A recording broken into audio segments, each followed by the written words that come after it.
All right, I'd like to thank everybody for coming tonight. We have this issue in the township, and it's Mountain Trail Solar has applied for conditional use to put a commercial solar farm on 2 parcels in Windsor Township. Since this is going to be more like a court-type hearing, I'm going to turn this meeting over to our solicitor, Russell Barbigars, at this time to basically conduct a meeting. Thank you, Mr. Chairman. So I'm going to start with some preliminaries. This is a public hearing of the Board of Supervisors of the Township of Windsor pursuant to the Pennsylvania Municipalities Planning Code and Windsor Township Zoning Ordinance 80-2009 as amended. We are here this evening, as the chairman indicated, because Mountain Trail Solar LLC has filed an application to grant their request for conditional use pursuant to section 403.8 and 615 of the Township Zoning Ordinance to use the property as a commercial solar energy system at the following locations. 12096 Old Route 22, Windsor Township, Berks County, Pennsylvania. Number 2, Lyle Road, Windsor Township, Berks County, Pennsylvania.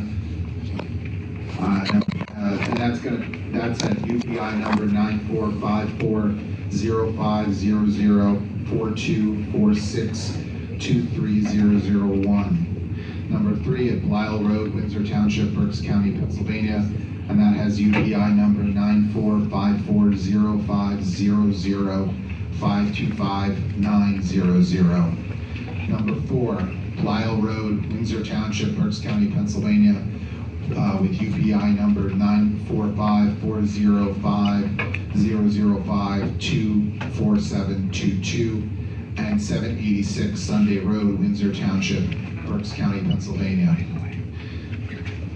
Said properties are located in the agriculture zone as set forth in the zoning ordinance as amended. Is everyone able to hear me? I feel like the microphone keeps cutting in and out. Okay, just want to make sure. The public hearing which is being held this evening is required under the provisions of the Pennsylvania Municipality Planning Code and Zoning Ordinance of Windsor Township as amended, which was adopted January 28, 2009. The purpose of the public hearing is twofold. First, it allows the applicants to present their application to the Board of Supervisors. Second, it allows the residents and taxpayers of Windsor Township who have legal standing to introduce evidence and cross-examine any witnesses presented on behalf of the applicants regarding the proposed application. For the purposes of this hearing, standing will be defined consistent with section 752 of the local agency law, which provides that any person aggrieved by the instant adjudication who has a substantial direct and immediate interest in the adjudication before the board will have standing. Any objections to the standing of an individual or entity seeking standing must be raised at the time such individual or entity requests party status, or such objection will be deemed to be waived and cannot be raised at a later time during the hearing. In a few moments, I've already announced, given anyone present the opportunity to request to be made a party to this proceeding.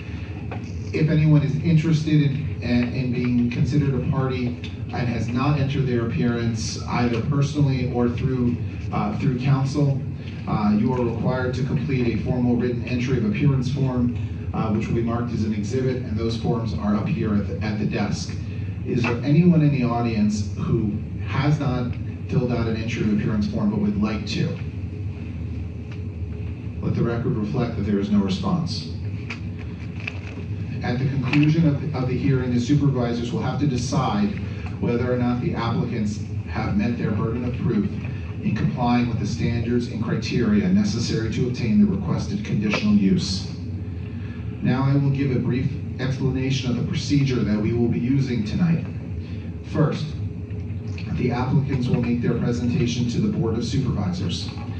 As part of their presentation, the Board of Supervisors and any persons in attendance who enter an appearance on the record will have an opportunity to question or cross-examine the applicants and any of their witnesses regarding their testimony.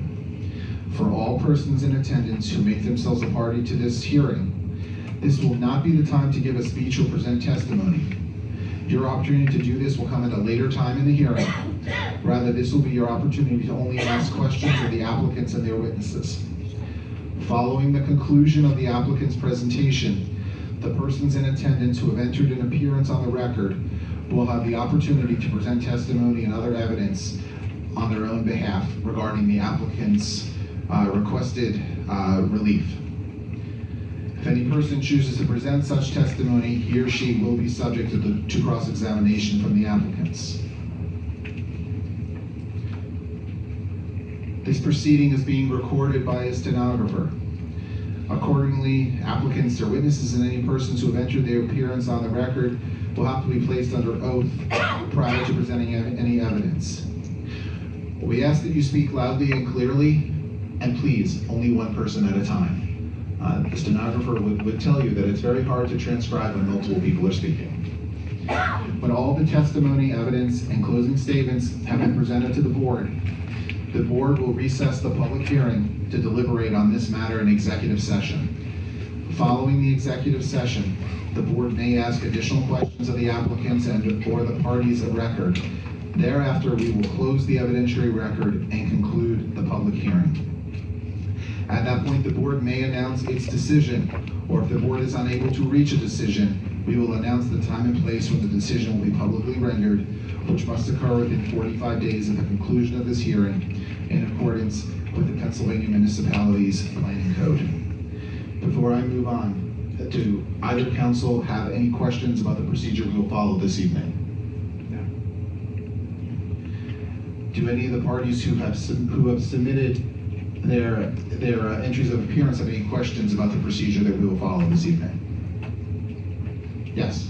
So we will be able to ask questions during the presentation. Please state your name. Bruce Baldwin, I'm the party. Okay. Any parties will have the opportunity to ask questions of the witness after the presentation has concluded.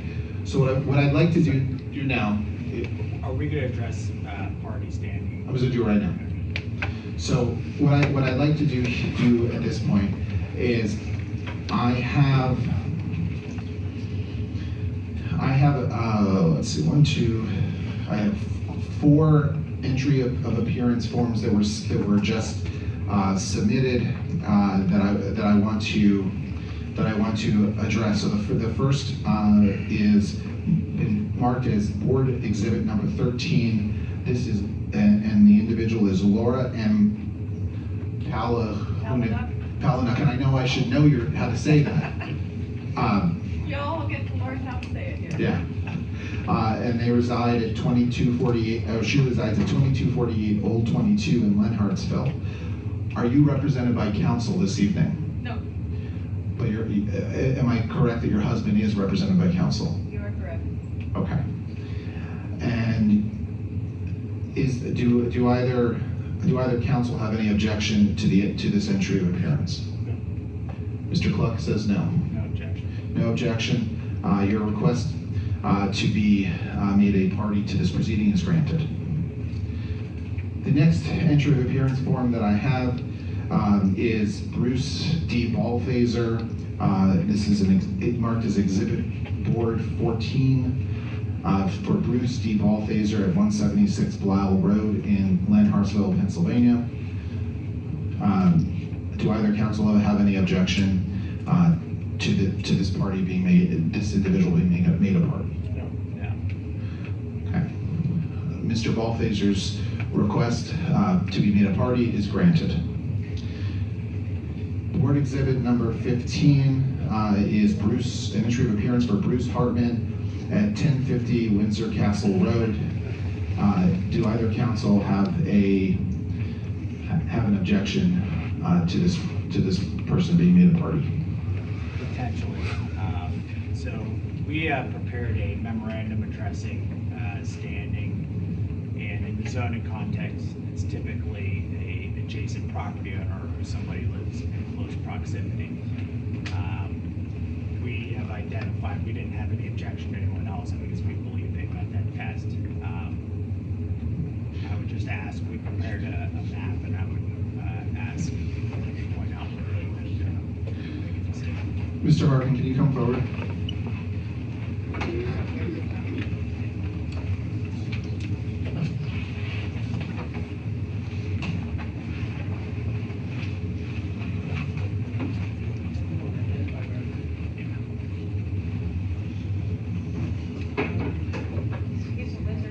Yeah, I think just mark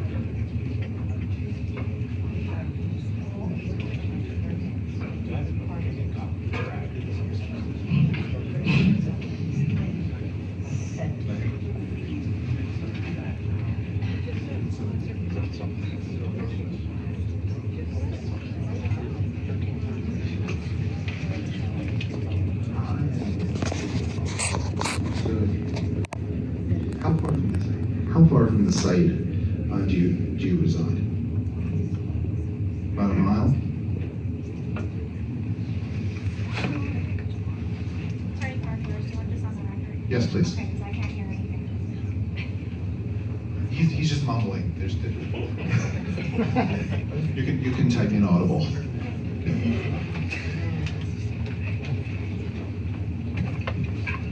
You got to speak up, Bruce. I don't know, I can't figure it out.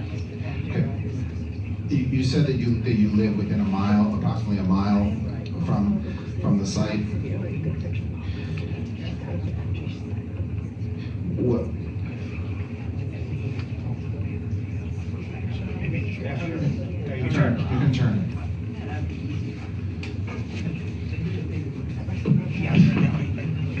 I'm not sure what the appropriate time is.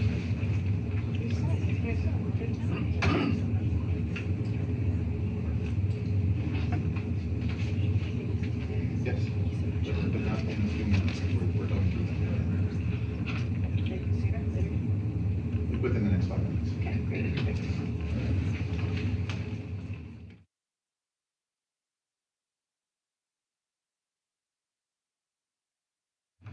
Mr. Harden, let me ask you. You indicated that you live approximately 1 mile. I'm right here. So you're not on the map that's been presented to you. If this project would be approved, how, if at all, would it impact your property? Well, my concern is the way it impacts the whole township, Okay. which would include me and everyone else from the township. And how would it impact the township? My main concerns are down the road, decommissioning, these solar companies go bankrupt, the landowners or township end up cleaning it up, everything like this. I'm for solar, but not for solar farms in this instance. And it will impact all of us, I guarantee you that. Mr. Clark, do you have any argument on this? You have a residence at that location? I have 2 farms. You live there? Yes, sir. Do you hike the Appalachian Trail? Not often. I have to read. Do you observe the raptors from the Hog Mountain Sanctuary flying over? Cindy, you gotta be extremely careful of that tripod. I can't move it either. It's gotta stay there. You can put your foot.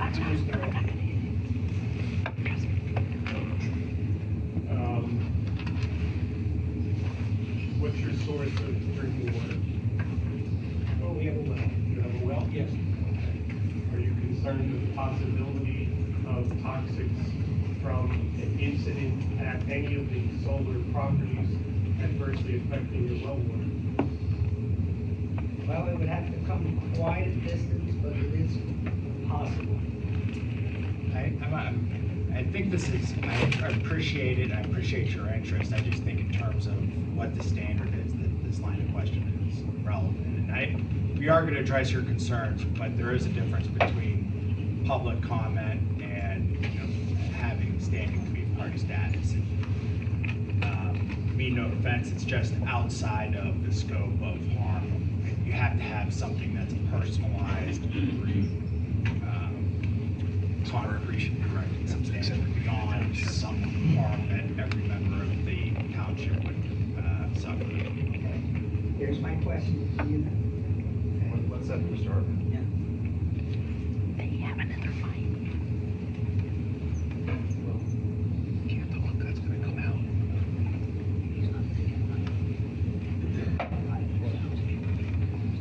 Thank you. The objection to Mr. Hartman is overruled, and he will be made, his request to be a party will be granted. Okay, thank you. Thank you. Thank you.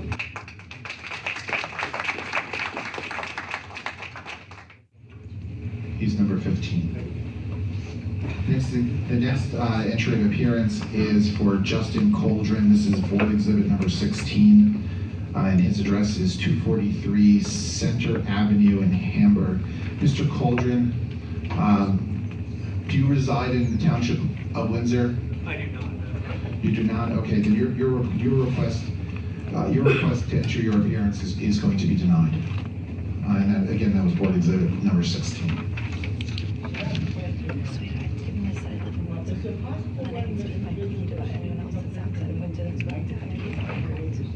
Yes, that is the intention of the mayor's testimony. Okay. What I'd like to do at this point is I do have some exhibits that I've had pre-marked that we are going to. Because it's not a Windsor Township. I'm just waiting for her to submit, so I'm going to move on and I'll come back to that. So Exhibit 1 is the application that was submitted by Mountain Trail Solar LLC on or about January 4th, 2023. These are all, that's board exhibit 1. Board exhibit number 2 is the supplemental submission from applicant dated October 3rd, 2023, consisting of conditional use plans, stormwater management report, drainage area maps, and decommissioning estimate. Exhibit number 3, or board exhibit number 3, is the proof of publication from the Reading Eagle, which is a newspaper of general circulation in Windsor Township, evidencing that public notice of this hearing was advertised in the Reading Eagle on September 25th, 2023, and October 2nd, 2023. Exhibit 4 is a certificate of mailing indicating that notice of tonight's hearing was sent to adjoining landowners. I never received it. Nobody received it. It was mailed. I can't control the postal service. Nobody received it. Not one person in this room received it. Number 1, there will not be outbursts such as this. Anyone who feels the need to have an outburst will be asked to leave, and I'm not going to ask again. This is a court proceeding and will be treated as a court proceeding. So I don't want to hear outbursts. I don't want to be interrupted. I don't want any of the council here to be interrupted. That will not be tolerated. So I will now continue. I am telling you that there is a certificate of mailing that it was mailed. I have no control over the postal service, but clearly, all of you people had notice because you're here this evening.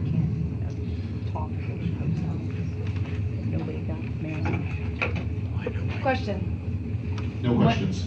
Really? Not at this point. Great. I will answer your question in a moment, Ms. Lynn. Exhibit number 5 is a certification dated October 11, 2023 that the Windsor Township zoning officer posted the impacted property with a notice of this evening's hearing on October 11th, which is at least 1 week prior to tonight's hearing pursuant to the Pennsylvania Municipalities Planning Code. Exhibit number 6 is a letter from the Vice Chair of the Windsor Township Planning Commission concerning the Planning Commission review of the conditional use application. Exhibit number 7 is a letter from Sean Gallagher, Esquire, dated February 1st, 2023, granting the Township of Windsor an extension to toll the time period provided in section 908 and 913.2 until May 15th of 2023. Exhibit 8 is a letter from Sean Gallagher, Esquire, dated March 23rd, 2023, granting the Township of Windsor an extension to toll the aforementioned toll period until June 15th. Board exhibit number 9 is a letter from Mr. Gallagher, dated May 1st, 2023, granting the Township an extension to toll the time period as previously mentioned until July 15th of 2023.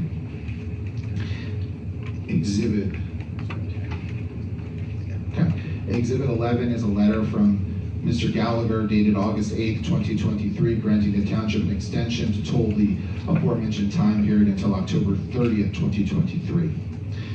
Exhibit number 12 is a letter from William J. Cluck, Esquire, dated October 17th, 2023, entering his appearance on for certain parties. Those parties would be Windsor Berks Concerned Citizens at 2293 Old 22, Jeffrey and Cindy Bryan, 130 Blyle Road, Carol Burkert, 1876 Old Route 22, James and Linda Costa, 1900 Old Route 22, Dean and Debbie Heckman, 136 Blyle Road, Vreeland and Linda Wood, 2291 Old Route 22, Mike Pahalnik, did I get close? 2248 Old Route 22, Susan DeTurk, 142 Blyle Road, Tim and Louise Peters, 439 Sunday Road, Ron Stabile, 198 Blyle Road, Robin Davis, 468 Sunday Road, Julia Davis, 468 Sunday Road, Alex Davis, 468 Sunday Road. Mr. Cluck, are there any additions? Yes, sir. Are there any objections to any of these individuals being granted party status? The request. No, I don't believe so. Well, it's yes or no at this point. I mean, we haven't looked at all of the addresses, but I mean, he's represented, that's fine. So there is no objection. Then the party status for the aforementioned individuals is granted with no objection.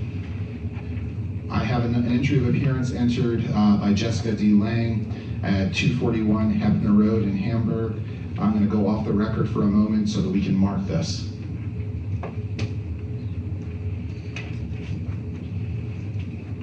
I believe it's going to be 18. No, yeah, it'll be 18. All right, we are back on the record. Board exhibit number 18 is a entry of appearance for Jessica D. Lang. Ms. Lang, you had a question a moment ago. Yes. So as far as these things, what is Please being... step forward, just so I'm going to hand you the microphone, just so everyone can hear your question. We would object, I just would ask the same. Yes, your question. As far as with all of it? No, you said you had a question a moment ago. Earlier? Was it a procedural question? It was just kind of like about the whole procedure, like the notification that you were saying was definitely sent in the mail to addresses. What was that about? The notification was just a copy of the publication that was put in the newspaper. That's all it was. And when would that have been received? I can't tell you when it was received. I can just tell you that I have a certificate of mailing that it was mailed out. I have no control over when the Postal Service answers anything. Could I request an official copy of the postage notification for that to be sent to 241 Hefner Road, Hamburg, Pennsylvania, 19526?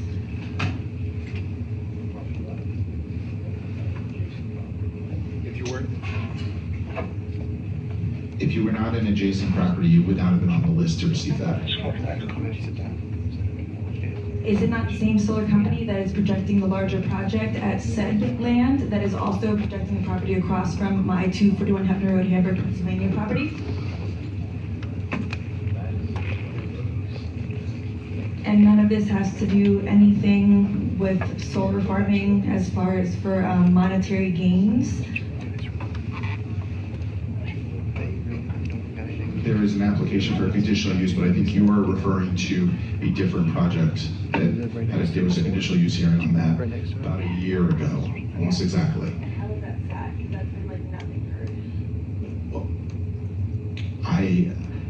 That's beyond the purview of what we're here for tonight, so I And none can't. of this is anything to do with like farming or computer type entities, correct?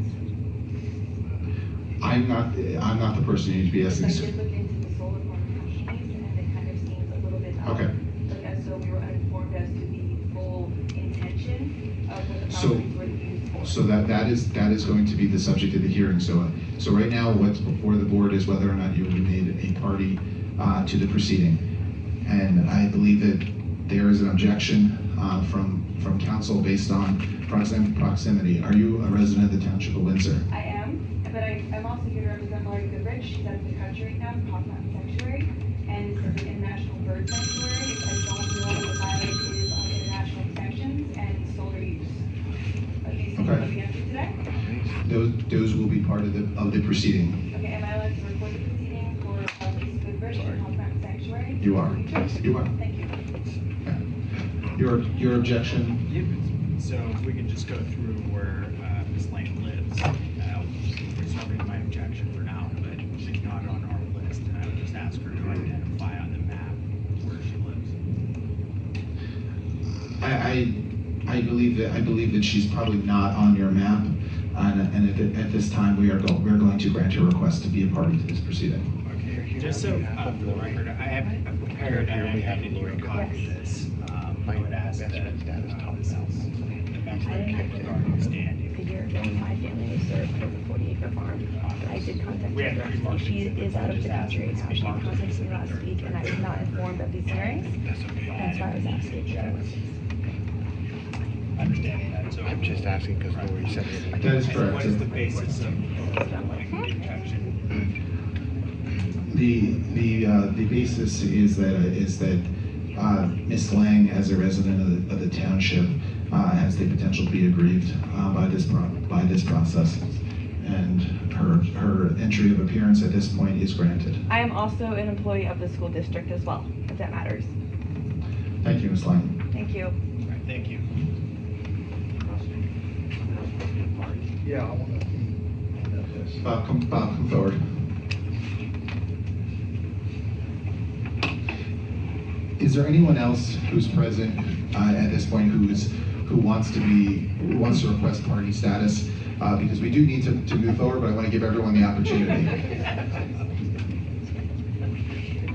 Did I miss something? Oh.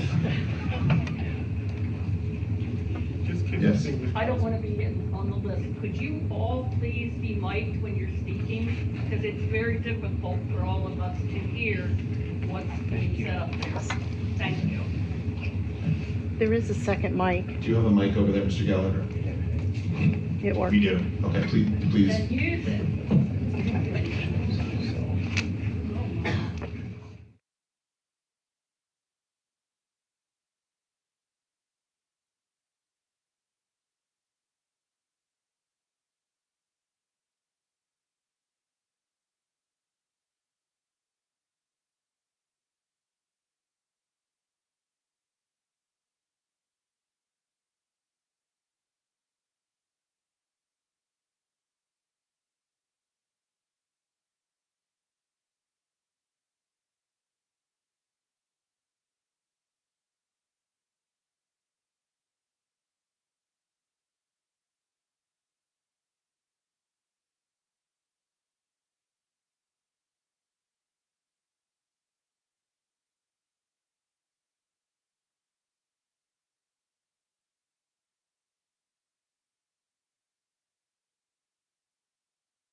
Okay, we're back on the record. Board Exhibit number 19 is an entry of appearance that is being requested by Robert J. Hoffner at 210 Blyle Road in Lenhartsville, Pennsylvania. Is there any objection from the applicant concerning Mr. Hoffner's request? No.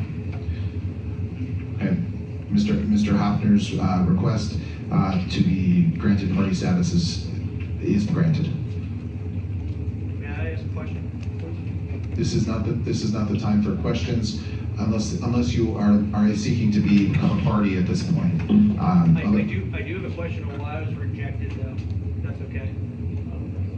You're not a resident of the township.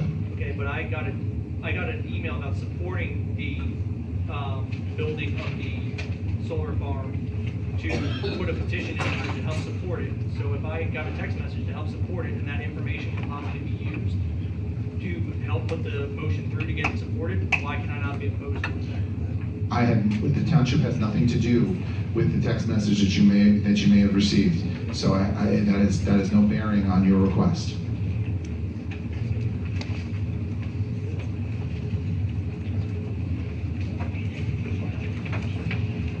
Okay.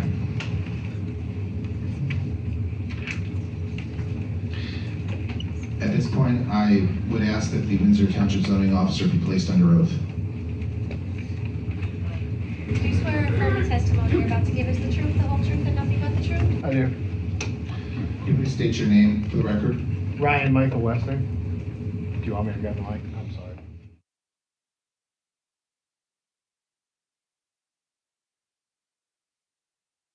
I can yell. So can I. Ryan Wester. Were you the township zoning officer on or about January 4th of 2023? Yes. Did you post the property that is the subject of tonight's hearing with notice of this evening's hearing at least 1 week prior to today? Yes. Did you certify that posting by letter dated October 12, 2023? Yes. Is that certified posting exhibit number 5? Yes. Does anyone on the board have any questions for Mr. Wester? No, not on the board. Let the record reflect. Let the record reflect that there was no response and no questions from the board. Does the applicant have any questions for Mr. Westner? No. Mr. Cluck, do you have any questions for Mr. Westner? Not on this issue. Are there any persons who've entered their appearance who have any questions for Mr. Westner on this issue? Ms. Lang? What was stated in this? I'm sorry? What was stated in it? What was stated in? Yes, what was the verbiage of anything that was entered? Exhibit 5 was a certification of posting, that it was posted, the notice of tonight's hearing was posted at the application, or at the site. If you'd like to come in and if any of the agreed parties would like to review any of the exhibits, there will be there is an opportunity to do that. I would like to proceed, but they are available at the table. Yes. When was it posted and when was it mailed? It was posted on October 11th. Yes. And the mailing, I believe, went out the same day. Okay, at this point, I'm going to turn the case over to... We wouldn't even have gotten it by this point with how slow it's been. I'm going to turn the case over to the applicant to begin their presentation. Yes. Before you start, Board Exhibit 4, are we going to get a copy of that at some point?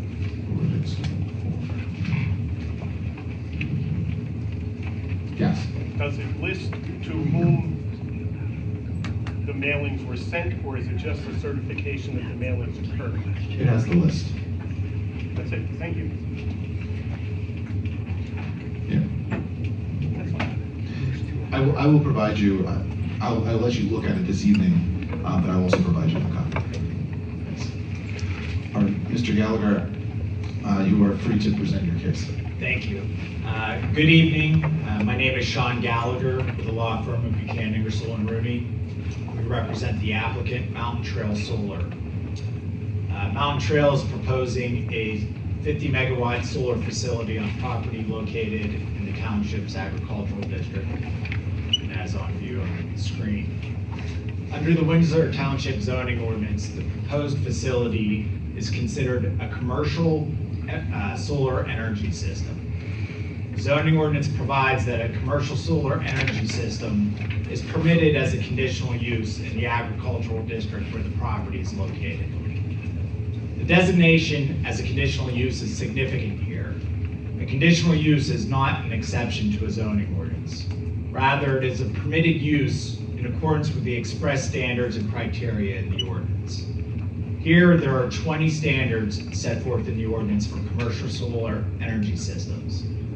As will be demonstrated to you throughout the course of the hearings, the proposed facility either meets or exceeds all of the relevant standards. I'd like to place an objection on the record, please. Mr. Gallagher has not been sworn in as a witness. If he is testifying, then he's subject to cross-examination. If he's making representations on the compliance status of the application, I don't believe that's his role as counsel. I think he needs to present a witness. Thank you, Mr. Cluck. Mr. Gallagher is permitted to make an opening statement. I will give you the same opportunity. Please proceed. Thank you. Now, this project is more than 2 years in the making. Mountain Trail has presented plans for a solar facility at 5 different public meetings and hearings, in addition to hosting a community open house. Over the course of that time, Mountain Trail has made revisions to the project design in response to the feedback it's received from the community and from the township's consultants. The most recent revisions were in response to strict ordinance interpretations that were provided to Mountain Trail for the first time a few months ago. Although we did not necessarily agree with those interpretations, Mountain Trail revised the plans accordingly to leave no doubt that the project complies with all of the township's ordinances. As you are aware, there has been a significant amount of community interest in this project. During the course of the Planning Commission review process, several residents expressed their concerns and opinions with respect to a number of issues, which among others included stormwater management, property values, environmental impacts, and health and safety concerns. Mountain Trail is not dismissive of the concerns raised during the Planning Commission process. However, it must be noted that many of these concerns and opinions are not relevant to the determination of whether the application complies with the relevant standards. With that said, Mountain Trail will present substantial expert testimony and evidence that addresses both the project's compliance with the relevant standards and the concerns about the impacts the project will have on the community. We will demonstrate to you that the proposed facility is a safe, passive, and beneficial use that complies with all the township's requirements. In order to do this, Mountain Trail will present a number of subject matter witnesses from around the country. Because of the uncertainty with respect to confirmed future hearing dates, witness availability, and travel arrangements, we will not be able to present the application in as linear as a fashion as we might have otherwise. As such, we'll be presenting a number of different witnesses who will touch upon different parts of the puzzle, and it may not always be readily apparent as to the reason why such evidence is being presented at that time. I promise to all of you, after the conclusion of these proceedings, we will tie everything together.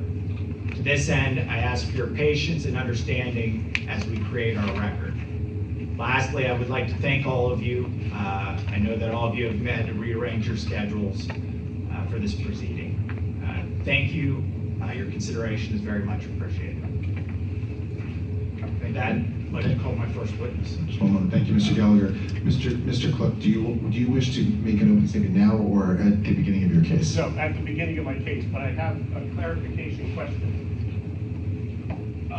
The board's exhibits, are they being moved into evidence? Yes. With respect to board exhibit number 1, I'd like clarification on what constitutes the application. That's what you identified as exhibit 1. It's a cover letter dated January 4, and then there is a narrative. I'll assume, Sean, you'll get to that. I don't see a narrative in your list of exhibits. So I'm assuming the narrative is considered part of the record, even though I don't see it coming up in your list of exhibits.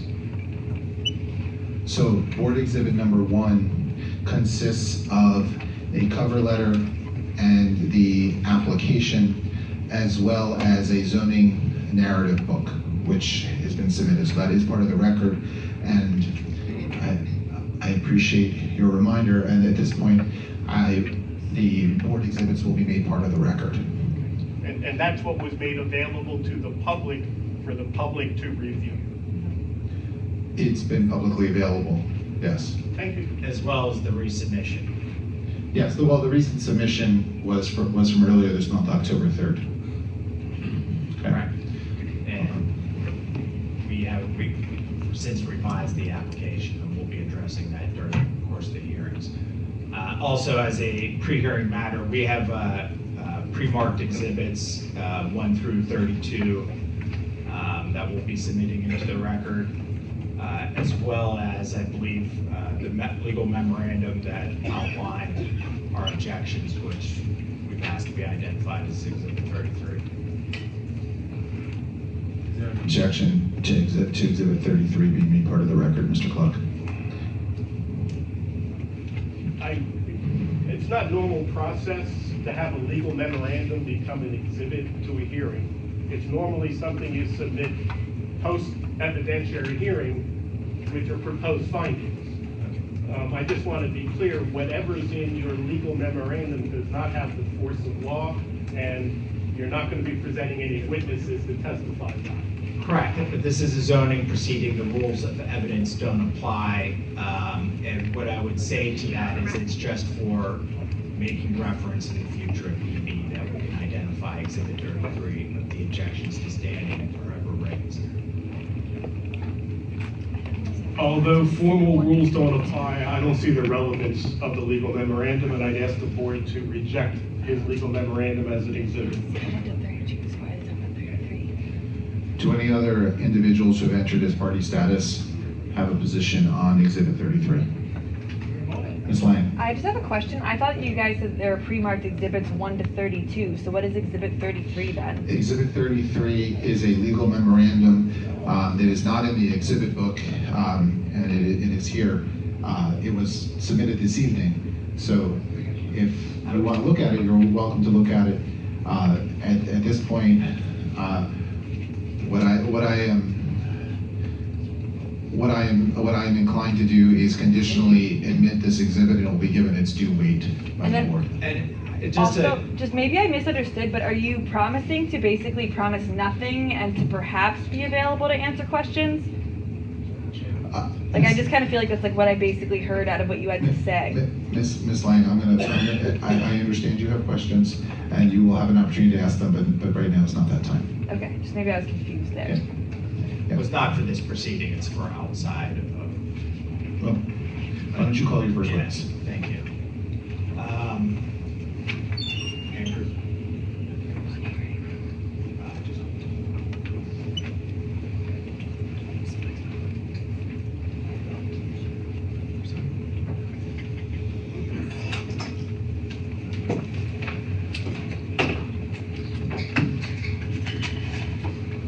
Please raise your right hand. Do you swear or affirm the testimony you're about to give is the truth, the whole truth, and nothing but the truth? I do.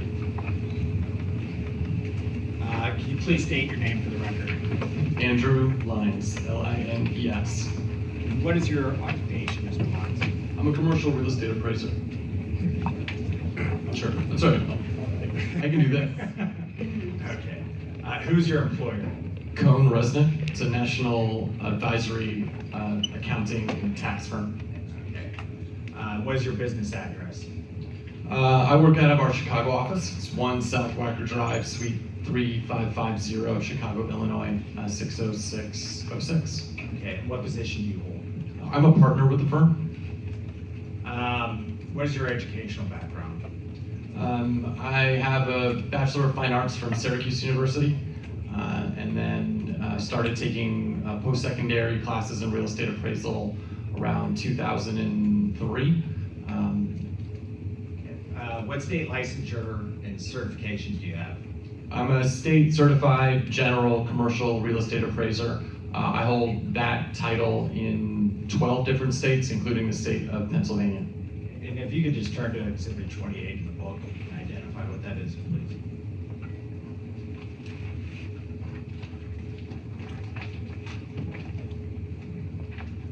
That's my curriculum vitae. It's also known as a CV. Okay. Does this accurately outline your education and work experience? It does. Okay. And did you prepare this exhibit? I did. What professional affiliations do you maintain? So I have an MAI designation, which means I'm a full member of the Appraisal Institute.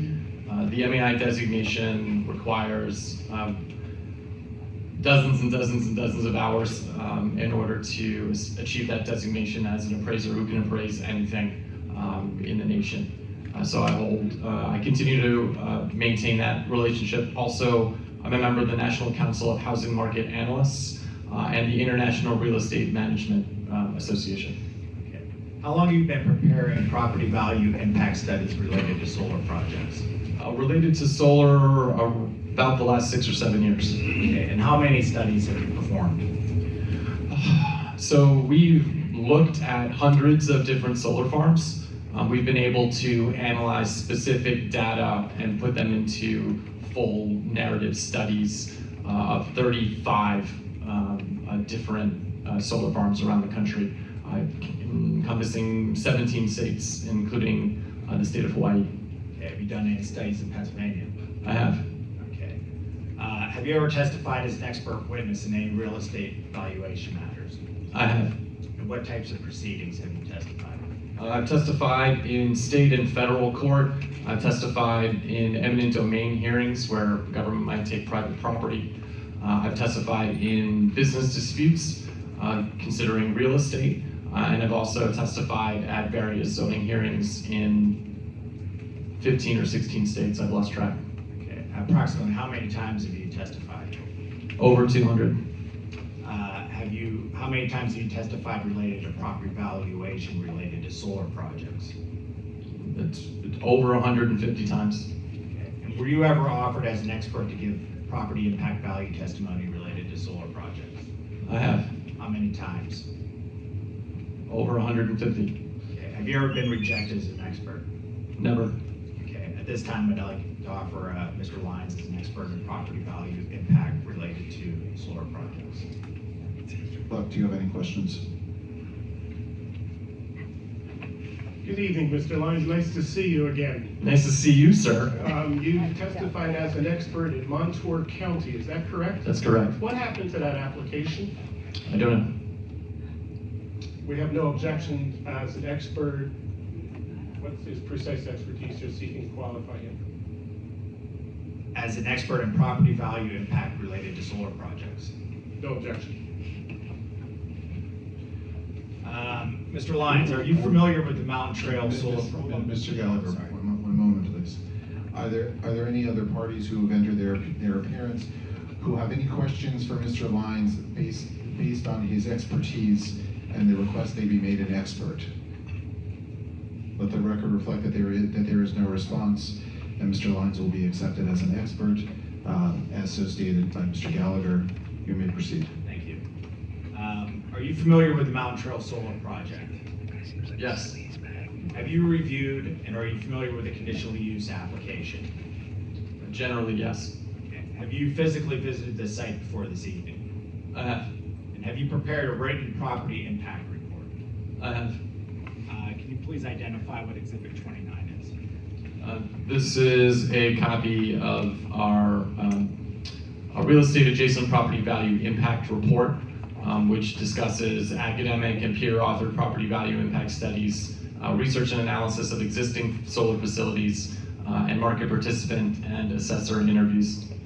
Can you describe the several studies referred to in your report, please? Sure. So, is part of the process of trying to identify whether or not there is an impact as caused by supposed deleterious and adjacent use. The first thing we want to do, we want to find out, well, what did everybody else do? What did they say? So we look at academic studies. I'm certain people in this room have also taken some time to go on the internet and try to find those. So there are 4 major ones that are discussed frequently at Zoning hearings just like these. So we've analyzed them. In certain cases, we've actually had conversations with the preparers of those reports. We've dug in from a real estate appraiser point of view. to determine whether or not those studies are credible, and basically what their conclusions may suggest. And did you prepare a study that specifically addressed this site? I did. Okay. And is that Exhibit 30 in the book? Yes. What role did you have in the preparation of these studies? I helped prepare the studies. I wrote most of the reports. I looked at all of the data. I helped choose the data. I helped reconcile the analysis, and reviewed and executed and signed the report. And did your analysis consider other solar projects? It does. And home sales? It does. Did you prepare a summary of the other projects and sales provided for in your reports? I did. Okay. And is that summary Exhibit 31? Exhibit 31 is a super high-level summary of the information that's generally contained in the two reports. For Exhibit 29 and Exhibit 30, that's correct. Okay. If you could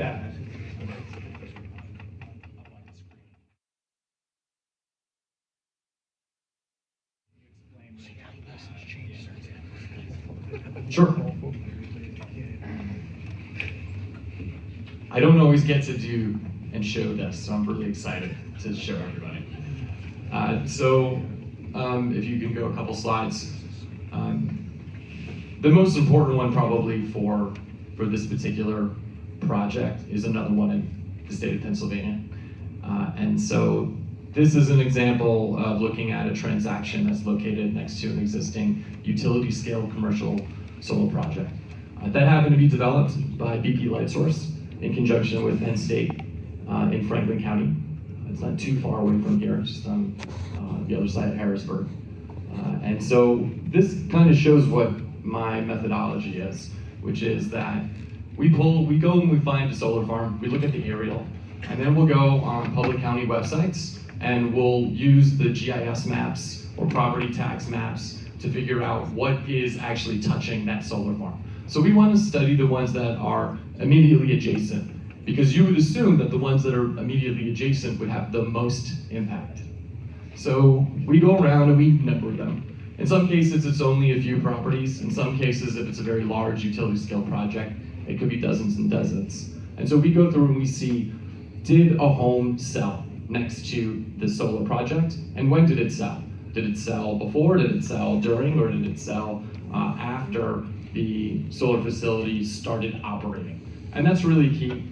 Listen, nobody likes construction, but do these sell after the solar farms have been built and are operating? And so that's what we really focus on. So we go around, we find out what's sold. We also make sure that the sale is arm's length and that it meets the definition of market value. So that means it can't be a short sale, can't be a bank sale, can't be a forced sale. It has to be a buyer and a seller acting independently of each other and being knowledgeable of the marketplace and seeing what it's sold for. That's the definition of market value. That one's for you. So we go around and we look. And for this one, this is a 13.5 megawatt project. That's part of a larger 60 megawatt project. And this one's about 130 acres. It's probably of similar size. I know that this project is broken up into kind of 3 areas. So it's somewhat similar to that.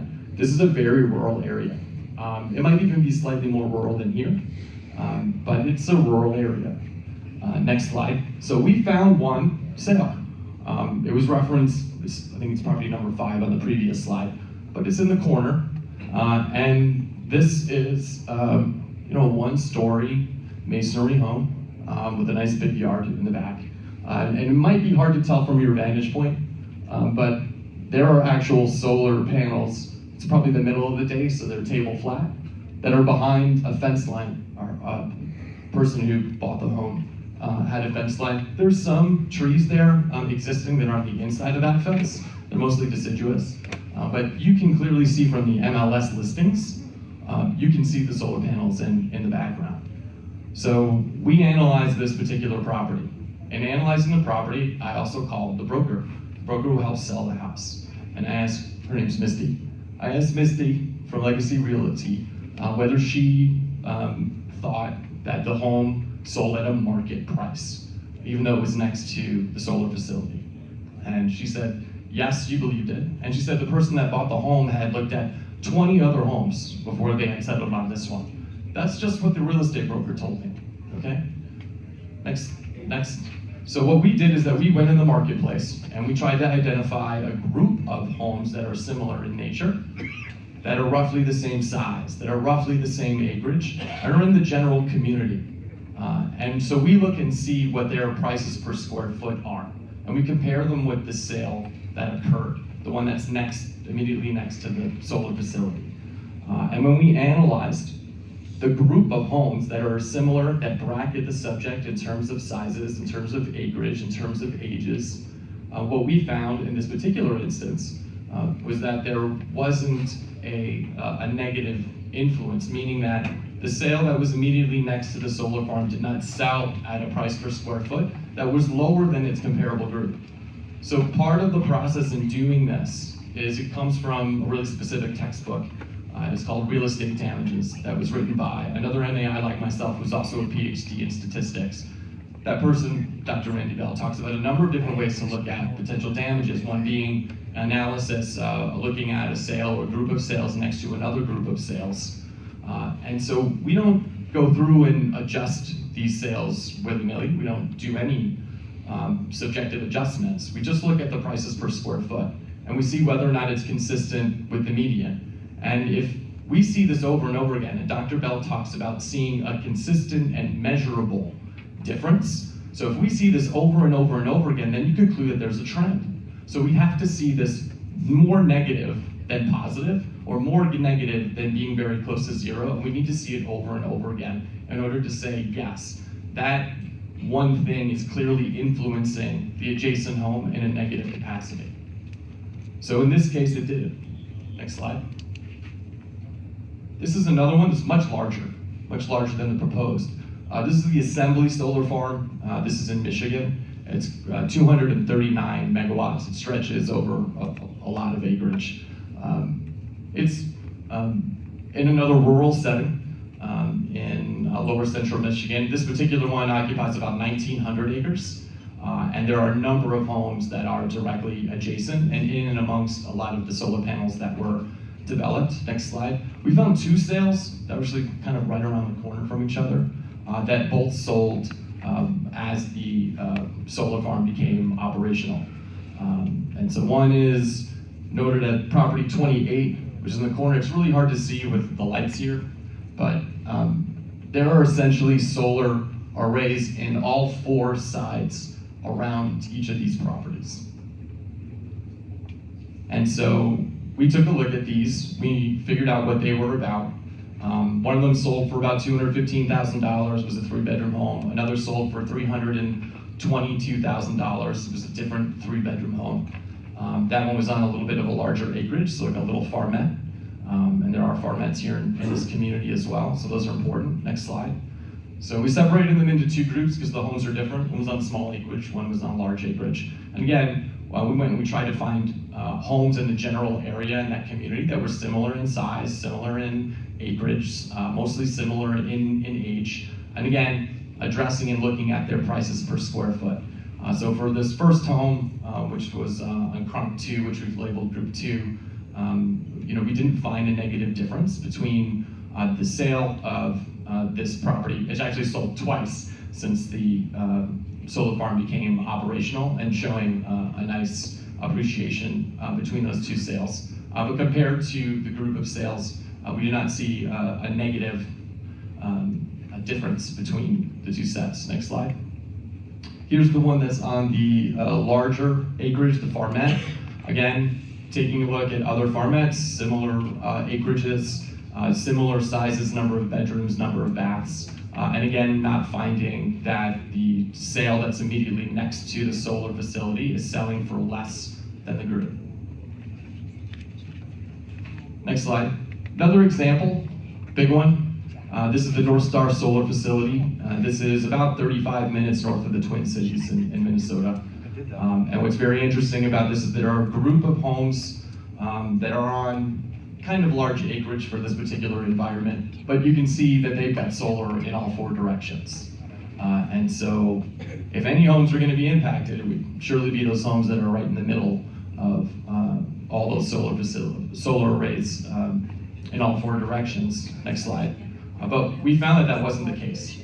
And when we started looking at some of the home sales, they actually sold for pretty substantial sums and were greater than regular other properties that were not next to solar in the same county. Next slide.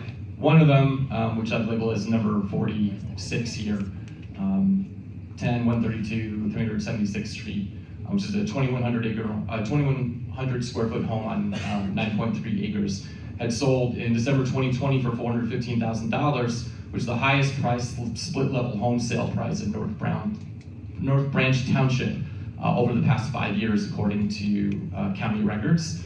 And the selling broker indicated that it sold at market for the area, and it had appreciated at 25% over its prior sale in 2017. And so these are data points. These are factual data points. Next, here's one that we did in just about 25 minutes southwest of Indianapolis. It's the Dominion Indy Solar 3. This is about 8.3 megawatts, so a little bit smaller, but still considered a utility scale project. We were able to study some of the homes that are in the subdivision that's just north. This is a more suburban environment, but we wanted to see how it would influence a builder-specific subdivision of mostly starter homes. What was really nice is that we could measure the homes that are sold on the street, right across the street from the solar, and compare them with homes that are located in the north part of the subdivision that are 3-4 blocks away. We also examined, as part of our control groups, another subdivision that the same builder had developed about 1.5 miles west of here, using the same style homes, same builds, around the same time period. And again, we didn't find that there was a negative difference between the test sales next to the solar and the ones that were we considered controls. Next slide. What's also interesting about this one is that when the solar array was developed, there was some row crop land just next to it. It was a little awkward and narrow, but somebody did buy that, and they developed a really nice 2-story home with a really massive in-ground swimming pool in the back. And that home was built 150 linear feet from the existing solar. So we're finding instances that the market isn't deterred by being next to solar. It's not deterred by it. That's an important piece of evidence for an appraiser. Next. And here's the picture that we took. So there's the home. It's hard to see because it's a little grainy, but the solar is right there. Again, there's some deciduous trees, but you can see the solar array pretty clearly from the second story of that house. Next slide. We also, because we were asked, it was actually a board who asked me to do this, but they wanted to make sure that we conducted a before and after study of some of this data. So we did take a look at sales, the sales that we use as test and control groups. We also took a look at them prior to the arrays being developed to see and make sure that their locations were selling and appreciating at the same way of the marketplace. We happen to be dating sales all the way back to 2005, so I think everybody here knows what happened between 2008 and 2012. So that's hence the dip. But we found that the parabolas, when we examined all of the data points, were pretty much in line with the Federal Housing Price Index, which is a government-sourced index of homes and mortgages across the country that most appraisers refer to when they're trying to understand whether or not homes are appreciating at the right clip. And so again, before and after, the yellow marker in the middle marks the construction period, but we're not seeing that the control groups or the test areas are acting inordinately different from each other. And so again, that's some supportable proof. Next slide. This is another example of the marketplace building near an existing solar array. This is a smaller one, a community solar project, but a nice house. This is at the time, it was a little bit dated, but it was a nice house for there at the time. Next slide. And then actually, so this is actually the same one, and we kept looking at it because we keep looking at our data and trying to make sure that we're staying up to date. But someone's building a subdivision right next to that community solar project. So again, more market evidence that the market isn't deterred from the fact that solar exists. The reality is that solar exists all over the country. And while it might be slightly new here to Pennsylvania, It has been well developed in a lot of other states around the country, and people are getting used to it. Next. Yeah. So as part of the process, I think I mentioned this earlier, as part of our process as real estate appraisers, we want to talk to people who have access to a lot of this data. I can't single-handedly look and evaluate every single piece of data that's out there. There's just too many sales. So we do make phone calls and have confirmation calls with assessors. Assessors are great. They're civil servants, and they are on the front lines of seeing data transfer. They're not biased because they don't have any skin in the game of transactions the way that a real estate broker might be. So we like talking to assessors, and we call them and ask them about the sales that they see that are in their counties. These are assessors that have solar in their counties, not assessors who don't, but assessors who do. And we ask them, are you seeing any trends? And overwhelmingly, they tell us that they do not see any negative trends with the homes that sell next to solar. Not just that, but they also tell us that nobody goes and tries to fight their assessment based on the fact that they're now next to solar. So we thought that that was important. We've done that here in Pennsylvania. We spoke with Craig Hartler, CPE, Director of Assessment for Lancaster County. He has the 5 megawatt Keystone Solar project, and that he has not had any complaints from adjacent property owners or the community regarding the Keystone Solar Farm. We also spoke with Louis Guillaume, who's Assistant Chief Assessor for Carbon County, Pennsylvania, where the 10 megawatt PA Solar Park project is located, and stated to his knowledge that they had no complaints regarding the solar farm and no properties that owners have appealed their assessment due to the solar farm. I already told you about my conversation with Misty, but we've done this and we've interviewed assessors and real estate brokers in a lot of states. So it's not just about one thing that I've seen. I'm sharing with you 6 and 7 years of data that we've been pulling together. Next slide. So in my report, I have a conclusion. We didn't just look at those solar farms. There are 10 different solar farms that we've analyzed, of the 33 or 35 that we've studied across the country. So these are 10 that we thought were appropriate to give an understanding in a general sense. We compared their median prices per square foot. We see what the difference is. In some cases, it is negative, and that would be appropriate because you'd assume that, well, based on their comp set, that some of them might be a little bit lower. But we're not seeing that general trend. We're not seeing them all negative. And when you reconcile the median, it's a very low percentage. So in this case, it was 3%, but a lot of them are kind of around that median point of 0. We also studied and made sure we understood what the average distance was from the panel to the lot, as well as panel to the house, which is an important ingredient. We do see which ones have screening and which ones don't. We try to understand that. And the other thing we also look at are days on market. So we're looking to see, are the marketing times of these homes that are now adjacent to solar as they're trying to sell it, does it take them forever to sell? And the reality is that they don't. And that the median days on market are very similar for the test and the control sales that we've been able to compile. We've also looked at land and land prices. Probably not a big thing here, but that is the truth. Next slide. So there's a lot more detail in the reports. It's like 200 pages, but studied a lot of solar facilities. We've performed our own paired sales of homes and farmland. And we don't see any measurable and consistent difference in property values for the properties adjacent to the solar farms when they're compared to similar properties that are removed from that influence. We don't see any major differences in unit sale prices. Brokers are not telling us about any issues with conditions of sale or their overall marketability. We've also tracked their rates of appreciation and found that they're similar. And obviously I've showed you already that solar facilities aren't deterring new development. New development is clearly occurring in many different places. And I mentioned the before and after value analysis. One thing that I didn't get into as much, and I think it's relevant, are the 4 studies that I mentioned earlier that were done by academics. So I just want to touch on those briefly. So one is, the first one that was done was from the University of Texas, Austin. This was done in May 2018. It's probably the first one that you'll find. And it did a geospatial analysis which proved that solar developers like to develop in very rural areas because the land is usually more inexpensive. But it also did an opinion survey of assessors.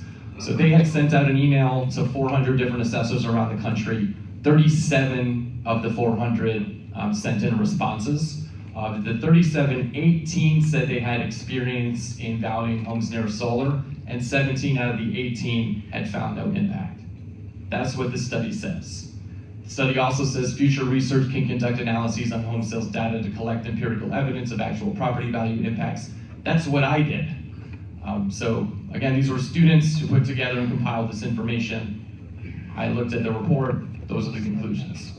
Next study, University of Rhode Island. This one had more mixed signals. This was a hedonic pricing model, so it looked at 71,000 test sales next to 343,000 test sales. Hedonic regression, if you're not a statistics person, means that they take a lot of that data and they put it into a big funnel and they use really nice long mathematical equations to adjust for differences. And so they come out and they specify how much it is. Well, this study came out and said it's up to 3% negative. But the study also said that it wasn't negative in rural environments. And the study classified the definition of rural as anything with less than 850 people per square mile. This area would be considered rural to the author of that study. Next study is University of Georgia Institute of Technology. This was done in October 2020. This is mainly just looking at farmland sales around about 400 solar facilities. They didn't find any negative impact, but I'm guessing that's not probably as big of an issue for people in this audience or for this township. The last, and probably one that if you've done really good at your research, you'll know about the Berkeley National Lab study or the BNL study. The BNL study is interesting because one of the authors, Ben Hohen, had previously authored a number of regression studies about wind farms. In fact, he's really well known for it. And I've been able to talk to him about his wind studies and also about the solar study here. And he did analyze 1.8 million sales. It's not just him, there are a few other people who were part of this really big study. It took them 4 years to compile. In 1.8 million sales that they reviewed, tests and controls, they found no impact in 3 states: California, Massachusetts, and Connecticut, which accounted for 70% of the data. It did find a small amount of impact in 3 other states, and so I call the conclusions a bit mixed. But they also followed up the report, and they did a webinar, which you guys should go and review and see. And when they looked at the webinar, there were some really specific things that they said. One of the things that they said is that our results should not be applied to larger projects. For example, those that are greater than 18 megawatts. Because 98% of the solar sites they studied were community solar, or like 1 or 2 megawatts large. So their median size was very, very small. I've asked Ben Hohen for his data. He won't give it to me. I've tried to review it as best I can. It's a lot of different solar facilities, but there are reasons why I think it's mixed signals, and ultimately it's a very small percentage, 1.6% across all 6 states, which I don't think justifies a very large negative impact. So those are the academic studies. I've reviewed them, and I basically concur with a lot of their conclusions. Finally, I'd like to say that I'm an MAI. It's the highest designation you can get as a real estate appraiser. I only know of 3 other MAIs who've written reports on this subject, who've actually tracked sales next to solar. And all 3 have not concluded an impact. You can look them up. Richard Kirkland in North Carolina, Mike Maroos in the state of Illinois, and I'm forgetting her name, but she just released a report a couple weeks ago in Texas that was done with some statistics PhDs, also not finding. There are no MAIs who are jumping up and down right now exclaiming that solar is a heavy impact on adjacent properties. And we have a lot of news periodicals and appraiser journals that come out all the time, and nobody's written this up yet. So I'm just letting you know that that's what's out there. And that is my slide deck. That was a lot. Thank you. Thank you. That was a good answer. In your professional opinion, Mr. Lyons, as a licensed appraiser, have you come to any conclusion on what, if any, impact a proposed solar project will have on surrounding property values? I do not believe that the proposed project will have a negative impact on surrounding property values. And have your opinions been offered to a reasonable degree of professional certainty? They have. I have no further questions. Thank you, Mr. Gallagher. Do any members of the board have any questions for the witness at this time? Yes, the only question I have is, I noticed in all your studies and surveys, you didn't do any surveys around Leeward's projects. Is there any reason for that? I get asked to do these, every so often, and don't necessarily look at like one developer's projects over another. And so I just haven't, if I haven't done it, it isn't because I'm trying to ignore doing it, it's just that I haven't done it yet. We're limited to data points of transactions that have occurred since a project started operating. So I know that Leeward has a number of projects that aren't operating yet or are under construction. So we're trying to stay really specific to the ones that we do. Given more time, I would love to take a look at all of their projects. Well, my only concern is not all construction companies are the same. And there could be a lot of impact in surrounding areas, done through construction, which could change your studies.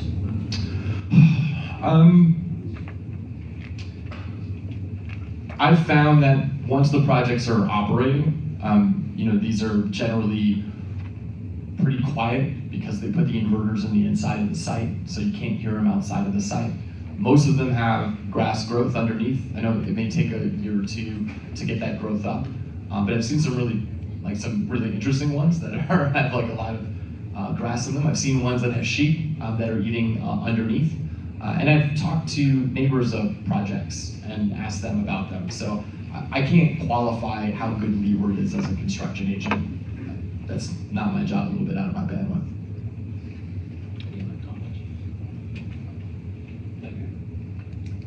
Mr. Cluck, your cross-examination.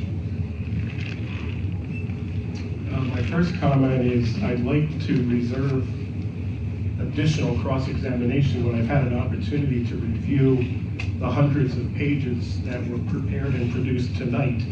I was hoping as a courtesy, I would have received the expert reports at the Planning Commission meeting. Mr. Gallagher and I had a discussion, and I specifically asked for expert reports prior to the hearing. So I'm not able to adequately cross-examine, but I will start. You said you reviewed the application. What did you review? Generally thumbed through it. Can you show it to me, please? Is it in this exhibit book?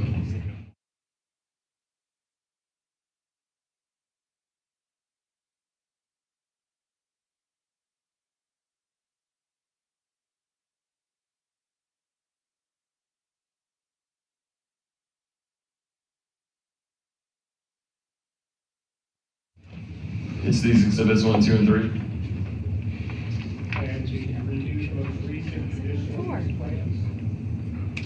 I'm not sure, maybe. No, it was submitted October 3rd. Why, Mike, you can't hear? Is that the cord one? Get the cord mic if it's not. There's a corded microphone up there. Test one. You need the corded microphone. That one might need to be charged. Russell, there's one maybe in that black cabinet. That's okay, I'll try and do it this way. Everybody in the back, can you hear me? Yes. Good. They're The looking for conditional it. use plans were revised and resubmitted, I believe, October the 3rd. Did you review them? It's the cord. I think that they made me aware of them, and I thumbed through them in preparation for this. What were the changes made to the plans on October the 3rd from the prior versions? Do you know? I couldn't tell you off the top of my head. Have you ever done any expert work on behalf of Mountain Trail Solar LLC? Yeah, on this development. Other than this development? I wasn't aware they had any other developments. Okay. Have you ever done expert work on behalf of Leeward Renewable Energy LLC? Yes. Other than tonight? Yes. How many times? Maybe a dozen. Now, any in Pennsylvania? I'm texting him. You can charge it in the cabinet. There's a spot to plug it in. There's only one of the. I don't believe so. But it was the one I heard today. For each of the Leeward projects, did you prepare an expert report on property valuation? Yes, or I am currently. And for each of the Leeward projects, were you in a position to present expert testimony. In some cases, they didn't ask me to. Okay, but you have prepared expert testimony and presented it on behalf of Leeward. Yes. And in all of your work for Leeward, have you ever concluded that there's a negative impact from solar development? I don't think it's specific to Leeward. It's specific to like all of the work that my team and I have done over the last 6 years. And you said you're a partner in the firm of, is it Cone Resnick? That's correct. And does Cone Resnick have subsidiaries? They have affiliates. And their affiliates. Do any of the affiliates have an economic relationship with Leeward Energy? Nope. No? Nope. Is your compensation today based on anything other than an hourly rate? I have a fixed fee for preparing my report, and then they asked me to travel and talk with you guys, and so I do get paid an hourly rate. But it's not contingent on approval? Nope, that's a no-no.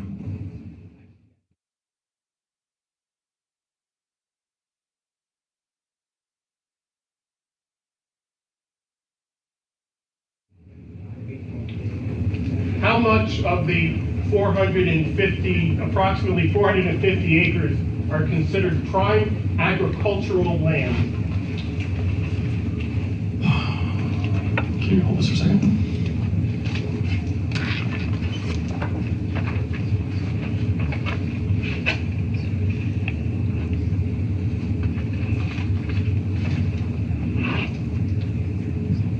So we did pull the soil productivity maps I do this for every project to have a good understanding of what values are for acreage, because values of farmland are dependent on its productivity.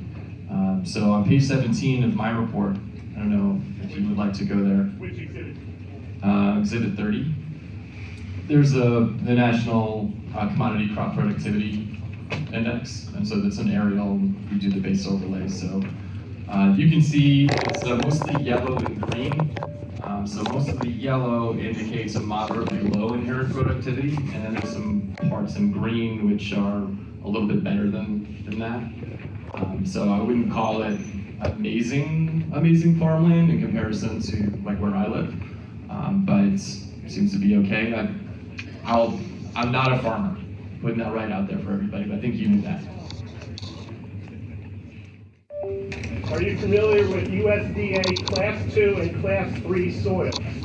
I know that's a really ridiculously hard thing to get, and you've got to prove it for a number of years. You've got to get a lot of records that you've got to keep track of, and it's grueling. But that once you do it, that there's some value to that. Are you familiar with guidance from the Pennsylvania Department of Agriculture with respect to siting solar farms on prime agricultural land? I would love to hear it. I don't. Class 1 through 4 soils should be avoided for grid-scale solar, according to the Pennsylvania Department of Agriculture. Do you disagree with that statement? I don't know if I can disagree with the Department of Agriculture. I don't know if I can't disagree with the state statute. And do you know the proposed solar project would be substantially built on Class 2 and 3 soils in northern Berks County? Okay. Did you consider that in your property valuation report? I did not.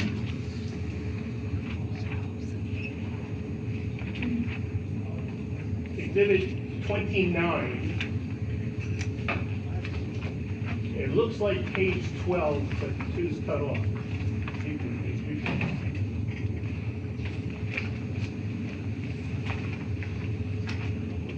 Okay.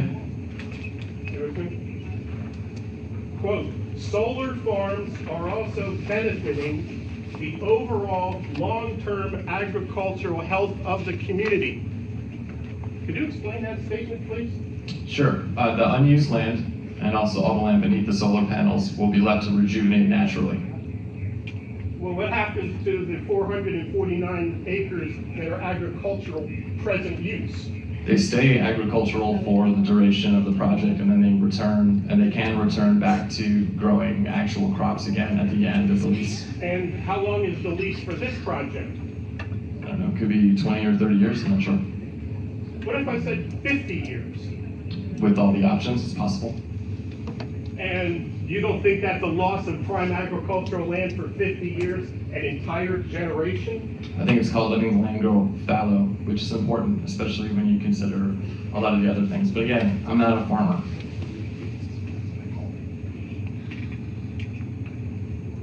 In determining the value of a property, do you consider the scenic view from that property to be a relevant consideration in the value of the property? It's one of many considerations.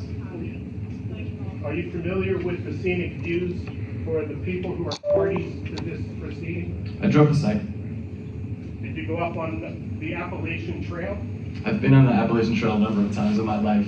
As far as this particular one, I don't know that I did. And does the Appalachian Trail Conservancy consider this one of the prime viewing areas along the entire trail at the Katanning Ridge? I don't know. Do you know where the Katanning Ridge is? Objection, relevance. It is relevant. It is very. All right, hold on. Let him rule. Don't comment. What's your argument? And he didn't consider the value. When considering the value, one of the most important factors in Berks County is the scenic view of this incredibly gorgeous land that is adjacent to the Appalachian Trail and the Katanning Ridge and the Hawk Mountain Sanctuary. People come and live here, and they spend money here based on these values. 449 solar acre farm kills that. That's where it is. The objection is overruled.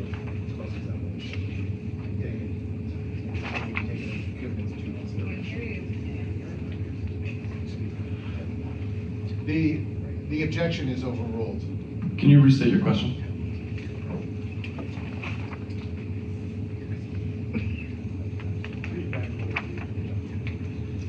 Last question, do you know where the township is? I said no. That was the question you wanted me to repeat. I think so. I had a lot of other things I said. You got really agitated, so it was great.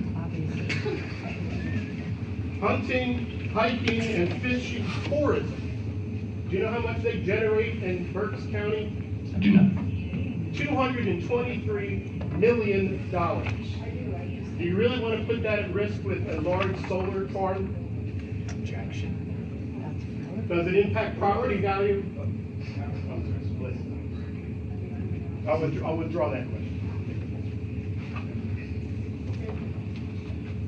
Does transitioning agricultural land to a grid-scale solar farm impact tourism in Berks County? I didn't measure that.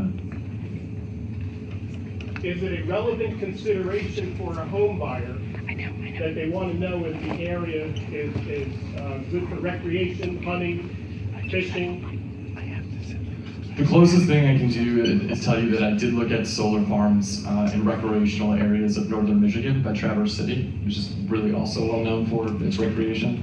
And I didn't find any negative trends with some of the homes that were in existence around those solar farms, as well as solar farms located in Hawaii, where they were adjacent to million-dollar homes that we were able to study and also found no impact. So those would be the closest examples that I have from my past to try to hopefully answer your question. You said you spoke to a broker in Lancaster County, is that correct? Frankly, spoke to an assessor in Lancaster County. An assessor or appraiser?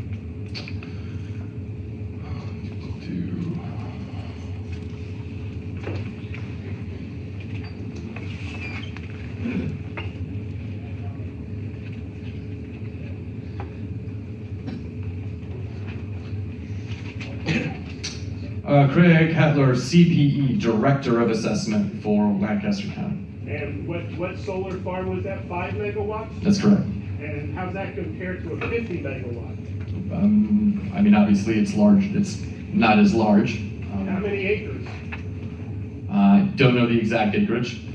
Oh, by the way, what's the size of this project? The one at issue tonight.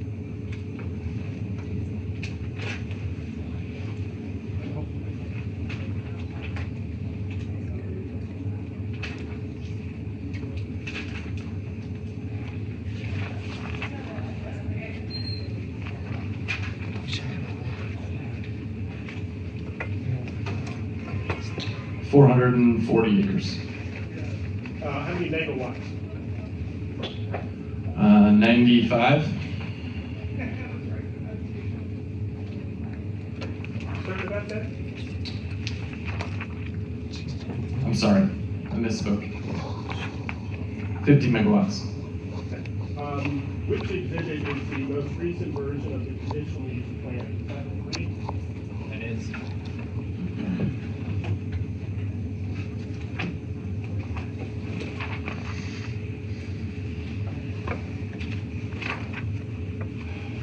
I asked you to look at the lower left-hand side where it says project description narrative. Can you read that incredibly tiny print?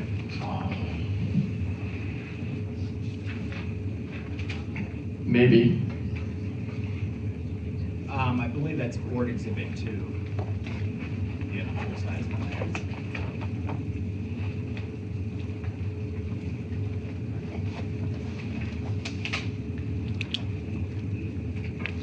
What was the text message?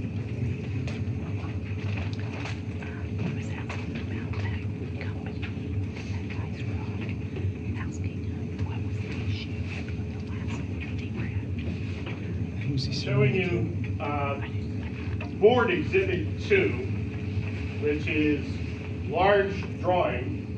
This is the cover sheet labeled C-000. Lower left-hand side says project description narrative. What's the size of this project? 449.55 acres. How many megawatts? 64. 64. When did it change from 50 to 64? Obviously, as of this date, whenever this was submitted.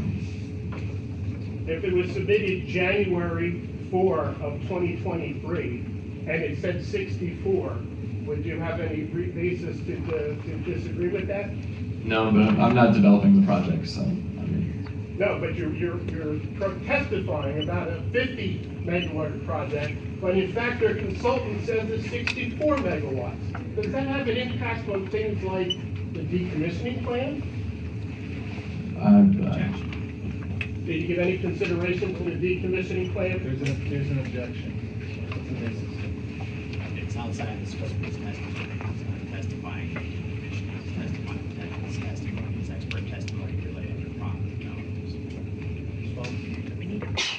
I think whether the decommissioning plan is sufficient is a relevant factor for a potential homeowner who's going to be buying a property where there's 450 acres of solar. They're going to want to know that that solar is not going to go bankrupt. The objection is sustained.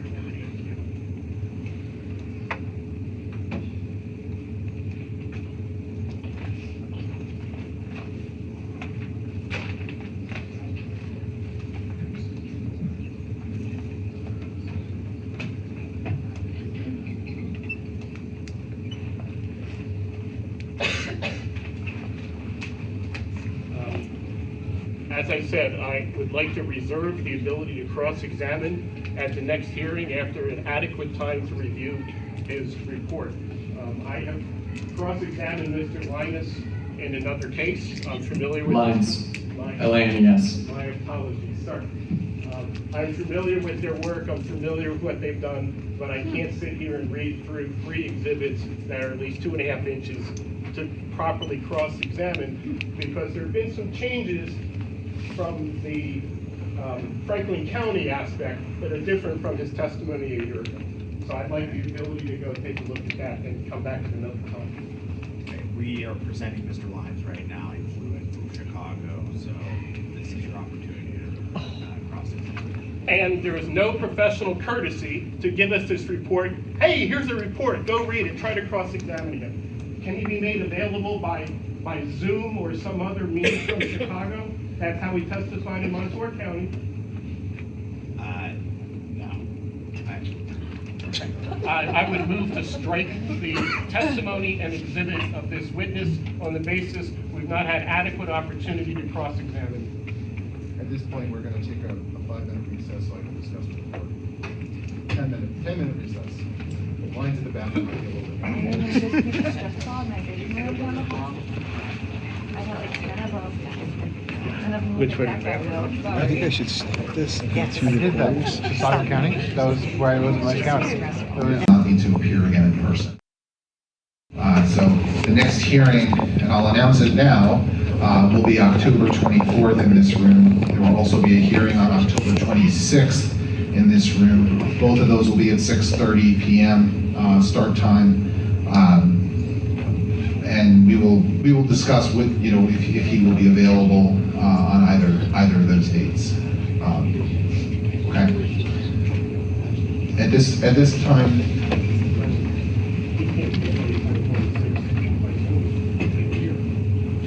That is correct.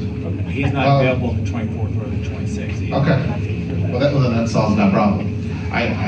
We will discuss when you will, because we will have, I am certain we will have hearings past the 24th and the 26th of October.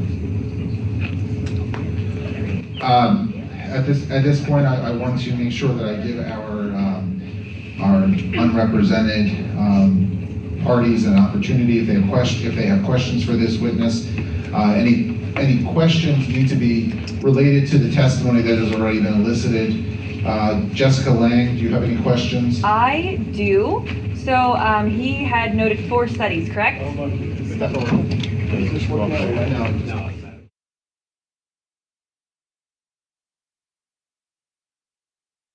So you had noted 4 studies, correct? Academic studies, yes. Okay, and the first of those studies that you noted, that I believe you said took place in Texas, University of Texas, you had said that there were 400 surveys sent out? Something like that. And how many did you say responded? Was it 37? Correct. 37. And so that is 9.25% of the surveys that you sent out to people chose to respond, correct? This isn't my study or survey, it's somebody else's. But if you only chose to reference 4 studies or surveys, are you saying this is one of the better responses that have been given? It's one of the studies that's out in the ether that I've reviewed and commented on. But out of the 4 studies that you gave, 25% of them, you only heard a 9.25% survey response, correct? That's the only one that conducted a survey. But how many of those people did not respond to the survey? What percentage? What percentage? Not too quick with the math. If 9.25% did respond to the survey, did a larger percent not even choose to respond to that survey? Yes. Okay, that's all. Thank you, Ms. Lang. Is Mr. Hoffner still here? I don't know that you moved, Mr. Hoffner. Do you have any questions for this witness? No. Okay, let the record reflect that Mr. Hoffner has indicated he does not have any questions for this witness. Bruce Hartman. No, sir. Okay. Mr. Hartman does not have any questions for this witness. Bruce Balthaser. Yes. Please come forward.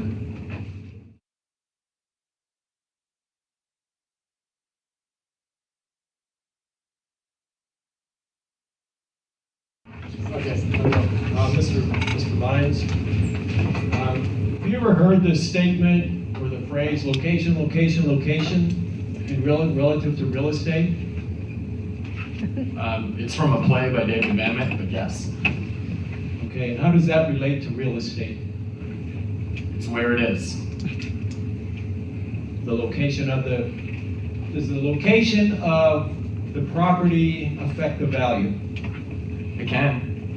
Okay, let's say someone had an oceanfront property and the ocean moved out like it does in Wildwood, New Jersey, and now they decide they're going to build a row of homes in front of between that property and the ocean. How would that property value be affected? Objection, relevance. Sustained.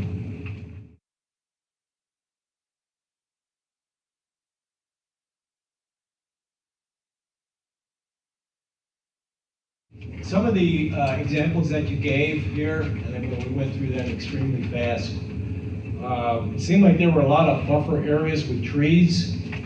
Is that a true statement? There's different levels of screening that I've seen at different solar facilities. Sometimes there's existing trees that they try to keep up, and in other circumstances, they put new trees or plant new trees or new screening in between existing homes and the solar fields. Okay, are you aware of this current project that we're dealing with today? How many homes are adjacent, directly adjacent to the property without any tree screening? I'm not sure. Okay, there are just about 50 homes that are directly adjacent and are going to have solar panels within 200 feet of their front door. Okay, is there a question? I mean, it seemed like a lot of the homes that you showed on the slides here, again, had the buffers of trees and had greater distances. You know, what's your comment on that? I've seen distances as short as 83 feet in some circumstances where we've measured data. I thought there would be some screening in between the panels and some of the homes for this project. But I don't think that changes my opinion. Okay, no further questions. Thank you. Laura Palinuk. Yes, I have one question I'd like to ask.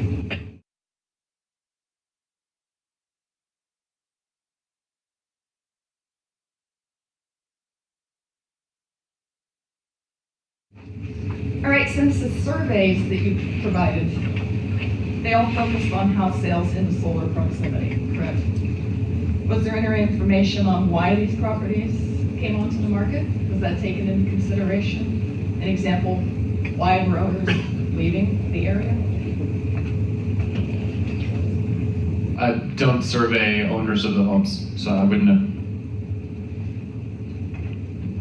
Is there any redirect? No, no more questions. Are there any questions from any members of the board? Okay. So then we will, this witness is excused subject to recall by Zoom.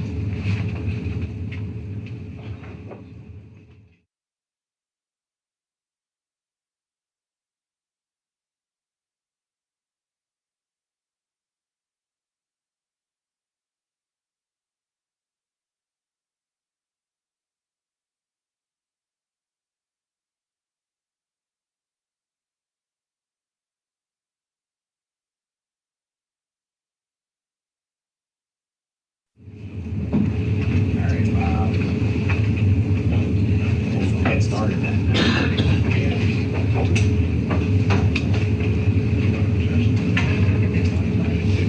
I don't think you want to break it up. I don't know if that would be adjourned now. Start with No, I don't. Correct. whatever you want. Well, I mean, we only have so many scheduled dates and hearing time, so we can get started. I'd rather keep track.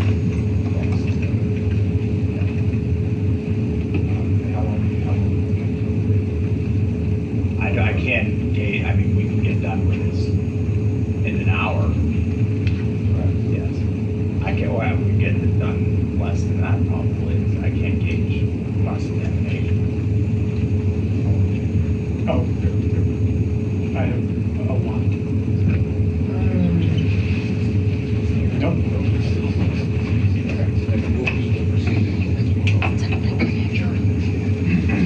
Tuck my kid in place soon. Raise your right hand. You swear to affirm the testimony you're about to give is the truth, the whole truth, and nothing but the truth? I do. Can you please state your name for this? Can you please state your name for the record? Paul Hughes, Mr. Hughes, what is your occupation? professional engineer. And who is your employer? Kinley Horn and Associates. And how many offices does Kinley Horn have? 132 currently. How many engineers? Approximately 7,400 employees in the firm.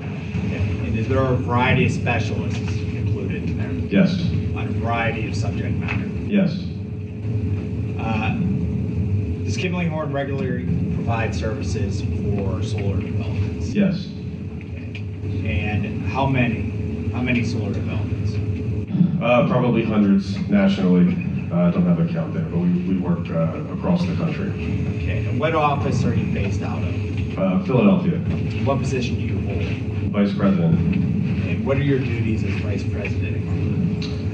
Generally project management, client management, general oversight of the Pennsylvania operation and the Philadelphia office, and essentially routine oversight of projects similar to the subject project here tonight. Okay, so you have oversight over a number of large-scale projects. That's correct. Okay. And you direct a team of professionals. Yes. Okay. Is this one of your projects? Yes. Are there a number of professionals working on this project that report to you? Yes. Okay. What is your educational background? Bachelor of Science in Civil Engineering from Penn State. And what certifications do you have? I'm a professional engineer registered in Pennsylvania, New Jersey, and Delaware. And you could identify Exhibit 25 as well. This copy of your CV. Yes. Does this accurately outline your education and experience? It does. Okay, thank you. I'm sorry. Did you prepare Exhibit 25? Yes. How long have you been working as a professional engineer? 18 years overall and 14 plus years as a registered professional. How many solar projects have you worked on? Approximately 20. And how many in Pennsylvania? Approximately 19. One was in Delaware. And have you ever testified as an expert witness before? Yes. In your capacity as a project manager? Yes. Approximately how many times have you testified? I would say 40 to 50 or so over the last 6 years. Okay. And was any of this testimony related to solar projects? Yes. Have you ever been rejected as an expert witness? No. At this time, I'd like to offer Mr. Hughes as an expert in engineering services related to solar projects. Any questions, Mr. Clark? Yes. Mike. Yeah.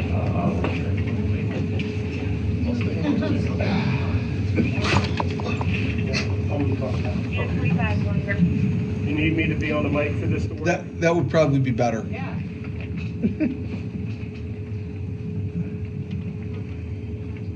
Mr. Hughes, you said you worked on 19 Pennsylvania projects. Which ones did you testify as an expert?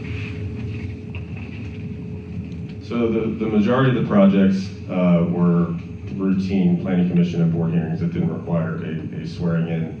The two that I had noted, one was this project in front of the zoning hearing board. Another was a project in a place called Gratz Borough where we were seeking relief as well.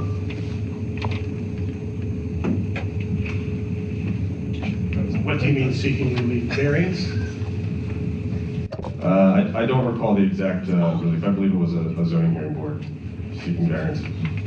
And when you said zoning hearing board here, that would have been Mountain Trail Solar's variance matter that's still pending in the courts, right? I'm not aware of the court status, but I believe that is the same. It's the same project, and it was the coverage denial.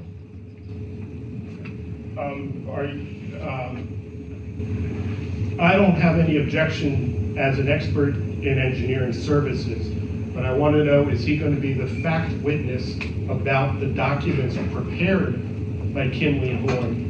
Or is he going to be testifying, I don't know, someone else prepared that? For a majority of the exhibits, he'll be testifying to, he had oversight with, or he didn't prepare every single one. Yes, that's the case. I'm prepared to be the expert witness on much of the documentation here, some of which has oversight, and to report out results for those that I did not prepare directly, personally.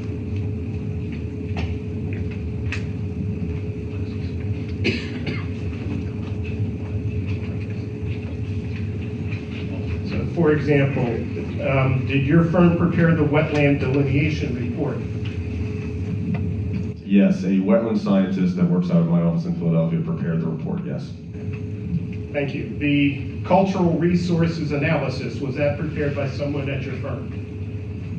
The cultural resources analysis was prepared by a sub-consultant engaged through Kinley Horn, not Kinley Horn directly.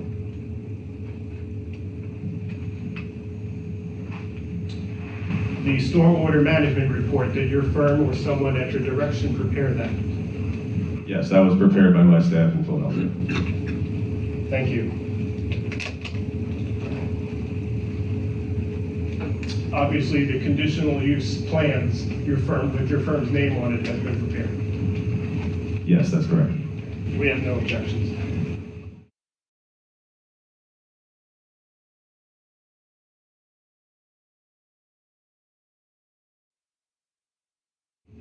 Ms. Lang, do you have any questions with regard to this expert's qualification? I do not. Let the record reflect that she does not have any questions. Mr. Hoffner, do you have any questions? He does not have, Mr. Hoffner does not have any questions. Mr. Hartman, do you have any questions? I have no questions. Mr. Hartman has no questions. Mr. Balthaser? No questions. No questions. And Ms. Polanek? Close? No questions, no, not close. Not close. All right, thank you.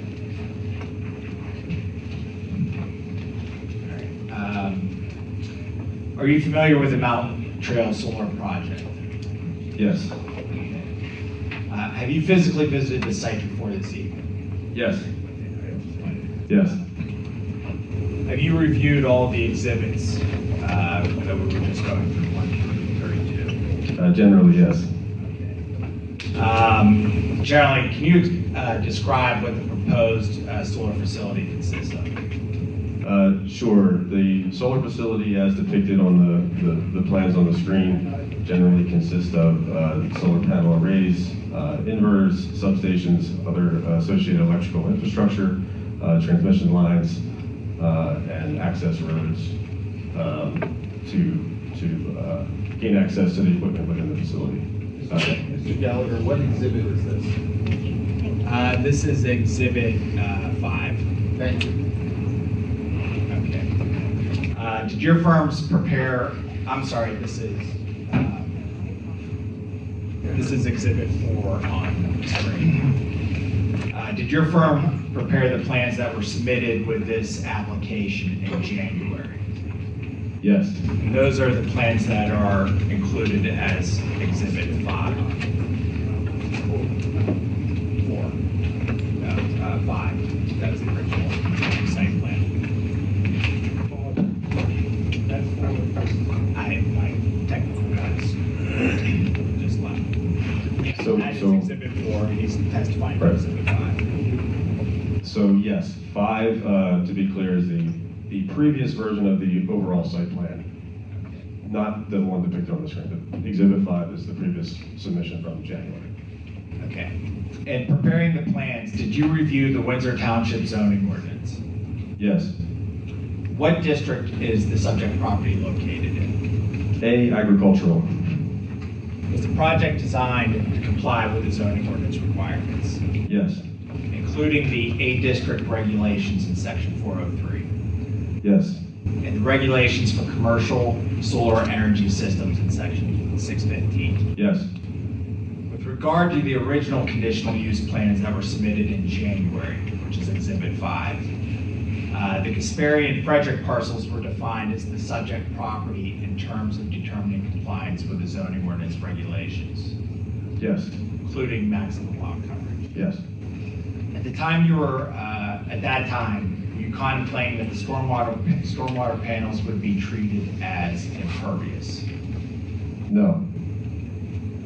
Mountain Trail presented the application to the Windsor Township Planning Commission at 3 separate meetings on January 17th, March 21st, and June 20th, 2023 this year. Did you attend these meetings? Yes. Was the application reviewed by the township's consultants before the June 20th, 2023 Planning Commission meeting? Yes.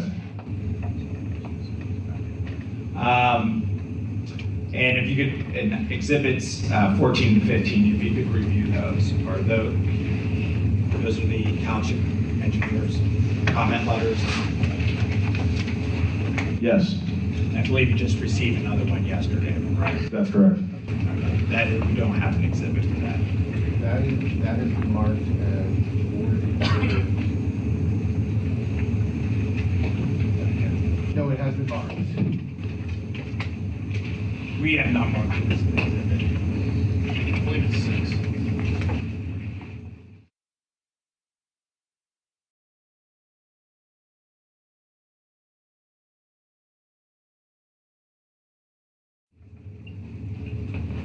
It's okay, we can. Yeah. Just let me know that it's been marked. Thank you. Was maximum lot coverage or potential non-compliance with any other provision of section 403 or 615 identified as an issue at that time? No. When did this change? The June 20th Planning Commission meeting. And I believe at that time I stated that we did not agree with that interpretation. As I recall, yes. Was there an interpretation at that time made with respect to stormwater? Yes. What was that interpretation? That stormwater, for stormwater purposes, that the panels would need to be considered impervious as well as for coverage calculations. Okay. And at the end of the meeting, the Planning Commission voted to recommend denial of the application. That's correct. And do you know why? I don't believe we received a written decision, but my takeaway was the calculation of coverage related to the project being considered one contiguous parcel versus on the coverage being calculated for each separate parcel, as well as general concerns with stormwater management, considering the panels as impervious coverage.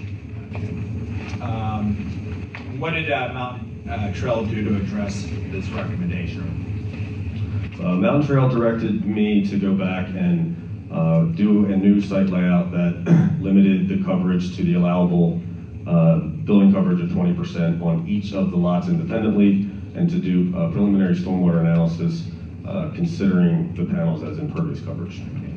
And I believe Exhibit 4, can you identify what Exhibit 4 is, which is up on the screen? Yes, Exhibit 4 is a revised version of the conditional use plan that shows the updated layout along with, in kind of gray blobs, I'll say, a revised location of proposed potential stormwater management facilities based on the preliminary analysis. Okay, and if we could just go through it for both the, well, can you identify the, what we refer to as the Frederick parcel and the Gaspari parcels? Yeah, the Frederick parcel is the kind of off by itself on the left side of the plan, and the balance of the site on the right side of the plan constitutes the Gaspari parcels. Okay. And just to go through the requirements, are the front yard setbacks more than 35 feet? Yes. Are the side yard setback more than 15 feet? Yes. Are the rear side setbacks more than 50 feet? Yes. Are the building coverages less than 20%? Yes. Are the lots greater than 5 acres? Yes. Are the solar arrays less than 20 feet in height? Yes. Are the lot widths more than 200 feet? Yes. And this is for both parcels. Yes. Just to take a step back, if you could go to what is identified as Exhibit 3.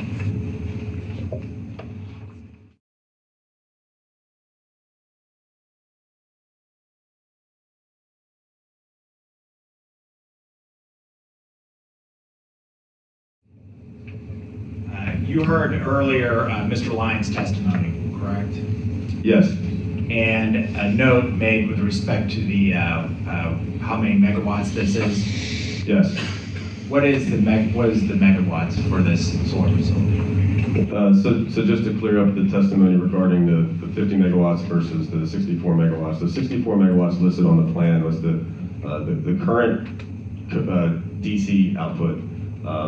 The aforementioned inverters convert DC power to AC power. That results in essentially a drop in that value. The 50 is the interconnection value. The interconnection agreement is for 50 megawatts. So I think that's why the 50 megawatts is essentially the advertised output of the project, because that's the interconnection agreement. Final electrical engineering, of course, is a long way off, but the current, as currently laid out, the DC output just happens to be 64 megawatts. That's why it's recorded on the plan as such.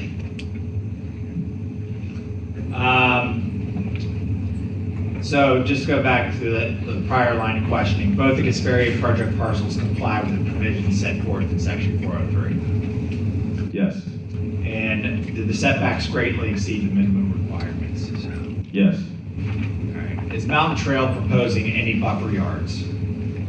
Yes, buffer yards with landscape screening. Okay, and what will they consist of? It's generally perennial vegetation, trees, a mix of evergreen canopy trees and shrubs, of course, to comply with the ordinance and in accordance with your township engineering staff, and to also retain as much of the existing plant material as possible, and then of course ground cover, I call it meadow grasses. Okay. Will there be any fencing? Yes, currently proposing 8-foot ag-style fence, ag-style being wooden post, 6x6 mesh grid, as I'm sure many of you are familiar with. Okay. Will all mechanical equipment be completely enclosed by a minimum 8-foot high fence with a self-walking gate? Yes. Can you explain the extent of lighting for the proposed facility? Lighting is currently proposed at entrances at the substation with only motion sensors to activate the lighting, but they otherwise would not be on if there's no activity or nothing that trips the motion sensors. Okay. Will all the lighting be downcast and shielding to minimize disturbance? Yeah, the lighting would be proposed with cutoff fixtures, they call it in the lighting industry, to shield for uplighting. What is the photometric study? Photometrics is essentially a plan that depicts lighting levels, typically known in foot candles, that shows the lighting levels as a spread from the source or the light fixture. Okay. And does Mountain Trail intend to submit a photometric study for the facility? Yeah, that would certainly be required for land development. Will all exterior electrical lines connecting the interior components of the solar facility be buried below the surface of the ground where practicable? Yes. Are there any principal buildings located on either of the Frederick or Gasperi parcels? No. Is any part of the solar facility roof or wall mounted? No. Will a clear, visible warning sign concerning voltage be placed at the base of all pad-mounted transformers in the substations? Yes, that would be in accordance with OSHA and applicable electrical codes. Okay. Will the signage be used for advertising purposes? No. Okay. Will Mountain Trail obtain land development approval for the solar facility prior to commencing construction activities? Yes, that would be a requirement. Okay, can you just generally describe the level of detail or difference between land development and conditional use? Typically, conditional use is frankly less vigorous than what we have here. What we normally see for conditional use or any zoning phase is a site plan generally depicting the layout, of course depicting the dimensions and what we call the bulk requirements, coverages, setbacks, and so forth. But to answer the question, land development is much more detailed in engineering for both general engineering of the site features, detailing out those construction details, and of course the big one being stormwater management and erosion controls, developed in much more detail. For both land development, of course, permitting through the county conservation district. So the level of detail for this hearing is more than your other 20 projects that you've worked on? Yeah, a little bit more specifically for our preliminary stormwater management analysis. Does the Windsor Township zoning ordinance regulate noise? It does. And what is the standard? So for residential and agricultural zones, from 7 a.m. to 10 p.m. has a max of 60 decibels. Did Kimley-Horn evaluate the noise for the proposed facility? Yes, Kimley-Horn prepared a sound study. Is Exhibit 24 a copy of that study?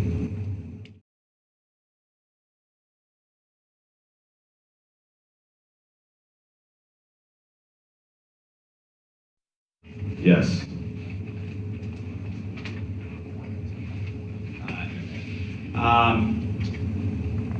You reviewed the study. Yes. In performing the analysis, were there any background noise measurements collected? Yes. Okay. And what is the purpose of taking background measurements generally? Essentially to provide a baseline for ambient sound in the area. Okay. What were the ambient measurements here? So the background noise measured approximately between 45 and 64, equating to an average of 57 decibels. What is the what is the noise generating equipment associated with the solar facility? Again, aforementioned inverters. Is there anything else? The substation equipment, transformers in the substation. Okay. What is an inverter? Explain Not an electrical engineer. Generally, an inverter is what converts the DC power, call it harnessed from the sun, into AC power, and sends it to the substation. Are the sound levels generated from inverters anticipated to be the main source of noise here? Yes. Do inverters operate 24/7? No. Only during the day? Yes. Where are the inverters and transformers for this project proposed to be located?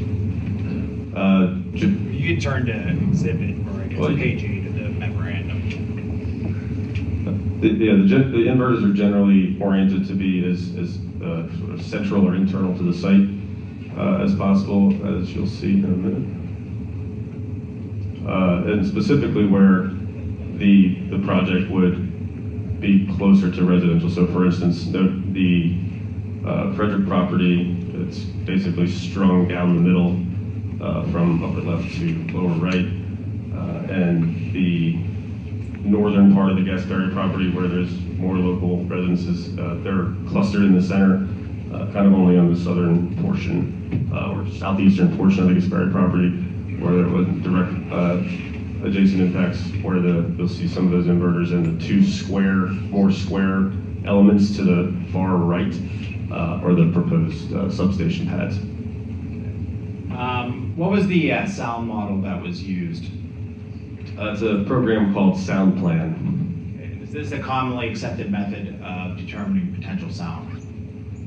Yeah, we use this on solar projects, on warehouse projects, or anything else that projects where during land development we're required to demonstrate that the operation, whatever the operation is, won't violate the noise ordinance, and generally has been accepted as a called an industry standard. Okay. What were the predicted maximum operational sound levels at the surrounding properties? At the property lines, around 45 decibels or less was what was reported out in the sound plan model. Okay, this is at or below the ambient background measurements? Yes. Okay. Based on the study, will the operational sound of the facility be perceptible on neighboring properties? I'll quote the study that says the sounds would be, quote, barely perceptible. As provided for in the report, does the noise generated from the site comply with the township's noise regulations? It appears to, yes. Okay. After the June 20th, 2023 Planning Commission meeting, the township engineer recommended a number of conditions. Yes. I believe Exhibit 16 is a copy of that letter from the engineer, correct?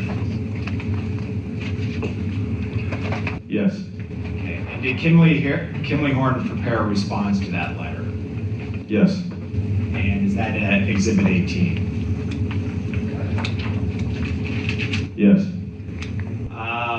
In that letter, the township engineer recommended that a decommissioning bond should be determined and agreed upon in connection with the submission of the preliminary plan. Does the preliminary plan refer to land development? I believe so. Not conditional use, if that's what you mean. Yes. Yes. In response to this comment, was a preliminary decommission plan prepared? Yes. And is that Exhibit 11 in the book?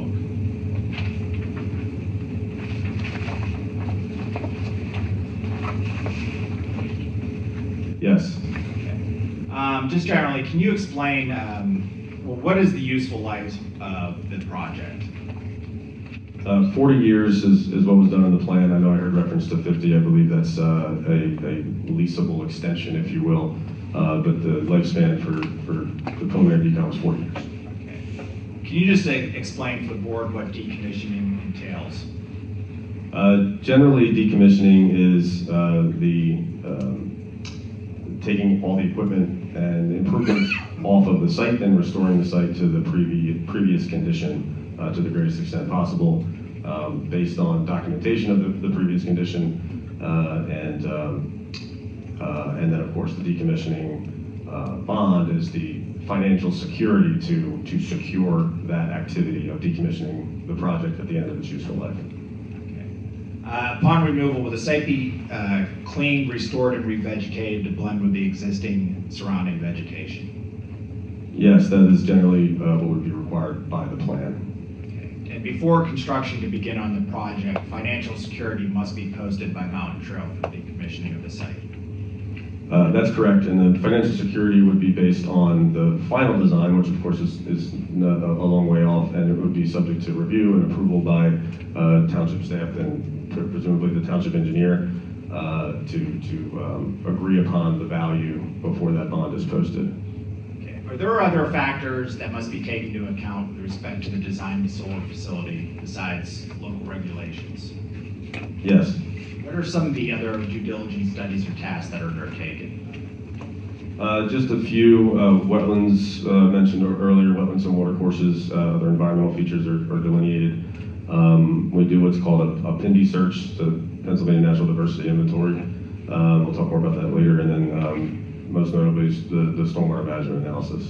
Okay. Did Kimley Horn prepare or perform a wetland delineation for this project? Yes. That's what's identified as Exhibit 7, I believe.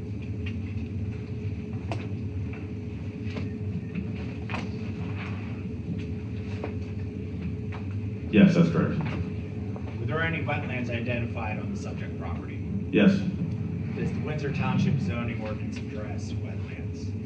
It does with required buffers or setbacks for activities or disturbance from those features. Do you know what those are?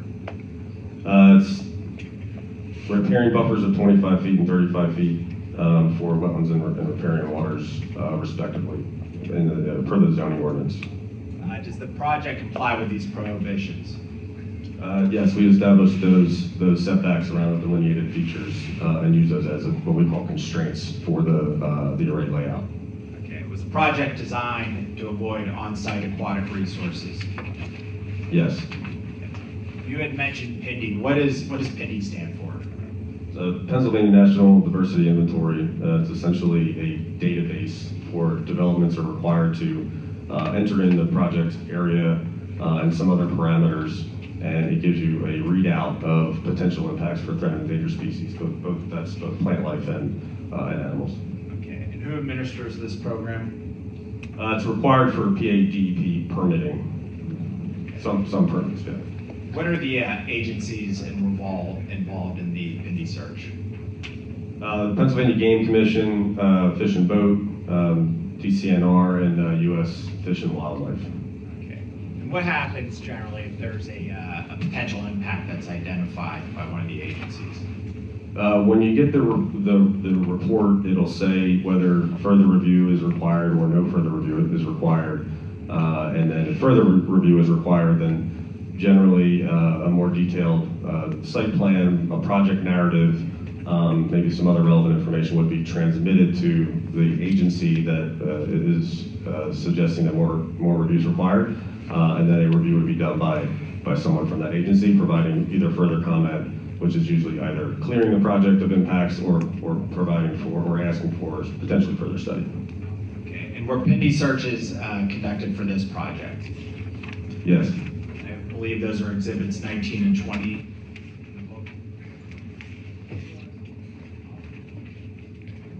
Yes. Okay. And it's one for the Caspary parcel? Yes. Is that 19? Yes. Okay. And 20 is for the Frederick parcel? Yes. Were there any potential impacts identified? Yes, the potential impact identified was listed under U.S. Fish and Wildlife Service. And what was that potential impact? Bog turtle. Okay. And what follow-up work was performed to address this potential impact? Kinley Horn engaged a sub-consultant to perform a phase 1 bog turtle survey. That survey necessitated the need for a phase 2 bog turtle survey, which was all submitted to U.S. Fish and Wildlife Service, which then issued a letter back suggesting that their review deemed that there would be no impact, and essentially the project was cleared. And those determinations from U.S. Fish and Wildlife Services, those are identified as exhibits 21 and 22? That's correct. So what is the significance of these letters? Again, we have letters like this, and since this was the only hit, as we call it, on the PINDY search, we would deem the PINDY to have been cleared for potential impact of random endangered species.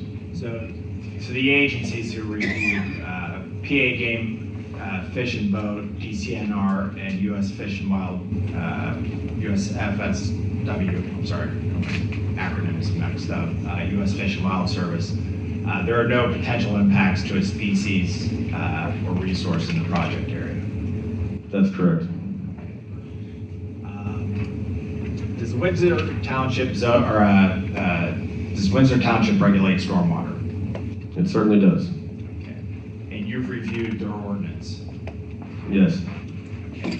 When is stormwater approval for a project typically required for a project like this? At this point in the development world, generally any activities that result in earth disturbance, adding new or replacing impervious surfaces, and of course, land development projects. Okay. Not at the time of conditional use approval. Generally, no. Stormwater management is not a required analysis at this phase in a project. Okay. And did Kinley Horn evaluate stormwater management for this project? Yes. And did you prepare a report? Yes. Okay. I believe that's Exhibit 32, which is not in the book. I'll just read the 32 and say yes. Thank you. Just hold it up for the And what does this report detail compliance with? The Windsor Township Stormwater Management Ordinance. We also considered the PADP FAQ, or Frequently Asked Questions, which is essentially a guidance document put together related to stormwater management for solar farm facilities. And PA Code Chapter 102.8G23, which is another PA code related to certain types of projects. Stormwater management related to certain types of projects. That's essentially invoked in the PADP FAQ. And I believe Exhibit 10 is a copy of the FAQ. Can you explain what that is? Yeah, so again, the FAQ, and yes, it is, that Exhibit 10 is the FAQ. And it's frequently asked questions, which for the good of the order, I understand is a way for them to issue guidance without issuing legislation. So they issue it in the form of frequently asked questions. But it's basically guidance for design of stormwater-related facilities for solar farms, generally. Does the FAQ address whether solar panels should be considered pervious? The FAQ provides criterion by which a solar farm as a unit should be considered pervious for stormwater management calculations. In other words, certainly not suggesting the panel itself is impervious, but that the farm as a unit with a grass surface underneath may be considered pervious for stormwater management calculation purposes. In your experience, is this generally how other municipalities consider panels? For the vast majority of our projects, yes. I will say there are a few other municipalities we've run into that have ordinances that have panels considered impervious. The vast majority so far have either not addressed the issue or have specifically allowed for panels to be considered pervious. Okay. And if you could identify Exhibit 26. I believe it's up on the screen. Exhibit 26 is an exhibit that I think PADEP stole from Ohio EPA, as you can see in the lower left corner there. But this was the exhibit that DEP used in the FAQ to essentially explain visually why panels may be considered pervious, with the basic concept being that water flows off of each panel row and runs through grass in the row underneath it, and if you imagine, and so on and so on. So the panels all the way at the top, the flow path is pretty much, is all through grass besides the handful of feet on top of the panel. And that's the general premise from a modeling perspective of why it can be considered pervious, since most of the runoff is actually running through the meadow grasses underneath the panels. Was it Mountain Trail's position, or Kimley Horn's position, I should say, that the panels should be treated in the same manner here? Yeah, that was our initial position, yes. Okay. What was the township's initial position on this? The initial feedback we got was simply that was a reasonable approach at the time. And this changed at the last planning commission meeting? Yes, I believe that June 20th, or planning commission. The township considers the panels as impervious? That's correct. Did this result in a design change? Yes, as I mentioned before, we were directed by our client to revisit the stormwater analysis, considering the panels as impervious coverage. Okay. So would you say the current design is very conservative? Yes, it is certainly more conservative than the previous design, and from my experience in my other 20 projects I mentioned, more conservative generally in terms of the need for structural stormwater management facilities versus more low-impact stormwater management. Okay. And what proposed site improvements were studied? We studied. I'm sorry, as far as the BMPs. Yeah. No.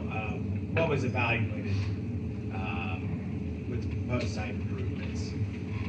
Right, so the improvements are the panels themselves, the supports, and of course the driveways, which are crushed aggregate, basically stone access roads. Okay, and does the report address how to mitigate stormwater runoff? Yes. Did Kimley Horn perform a hydrologic analysis? Yes, as many of you may recall from previous hearings, we did a hydrology and hydrologic analysis for the general area to take a look at the existing conditions, which is something that's done for projects usually a little bit further down the road in the process, but we had done that early on after hearing some concerns about existing stormwater runoff and water accumulation issues around the surrounding area.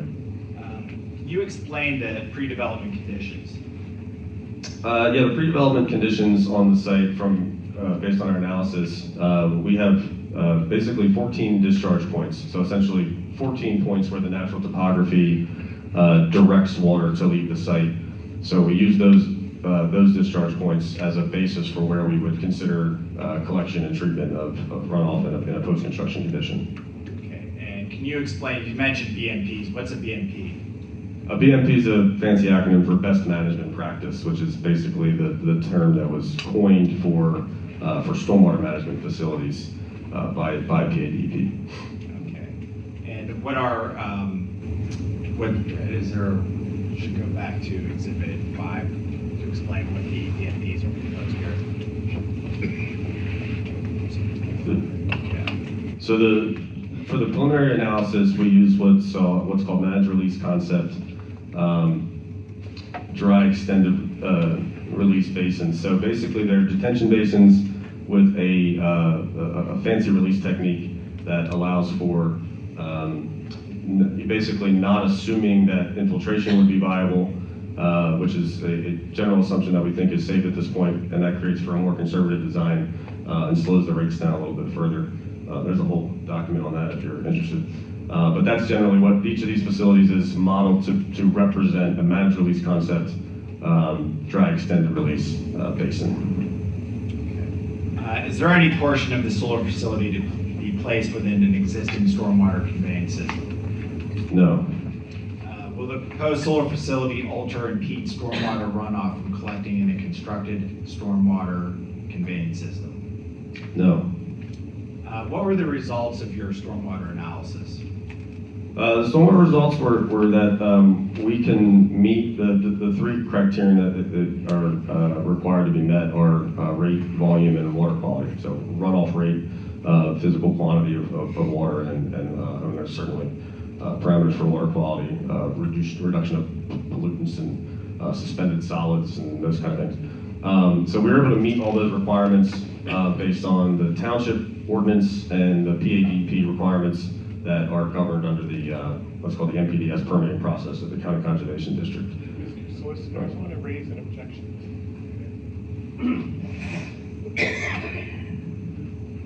The witness appears to be reading from a document. What document are you reading from? It's just a rough outline of our testimony. I would ask that a copy of that be produced. If he's testifying with any documents assisting his testimony, they should be made available to opposing counsel. Can I see the document,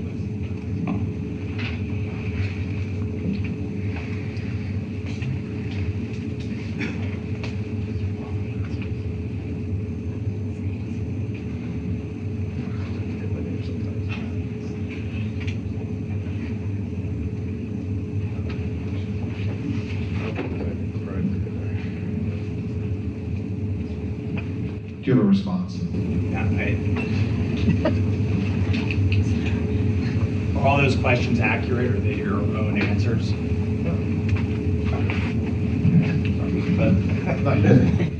Yes, I recorded thoughts by myself, for myself. These were not answers that were provided to me by anyone, just as a guide for my own testimony. Was this prepared? This was prepared by you, with or without the benefit of counsel? The answers were prepared by me. Counsel prepared the questions. And what you were just reading was an excerpt from your study?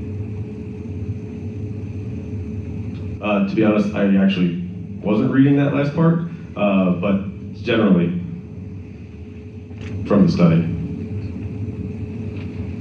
Is there any attorney-client privilege contained in that document? I do not know. I would like to review. Wait.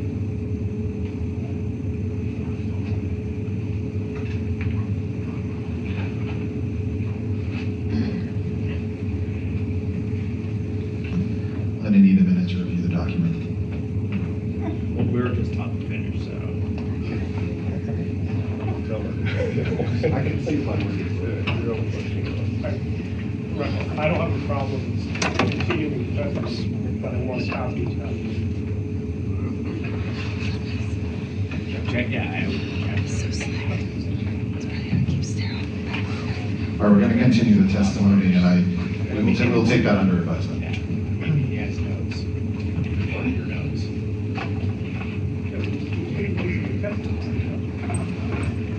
Were you testifying to them? We can preserve. I'm gonna take it under advisement. So the objection is preserved for the record and no ruling has been made. What were the results of the stormwater analysis?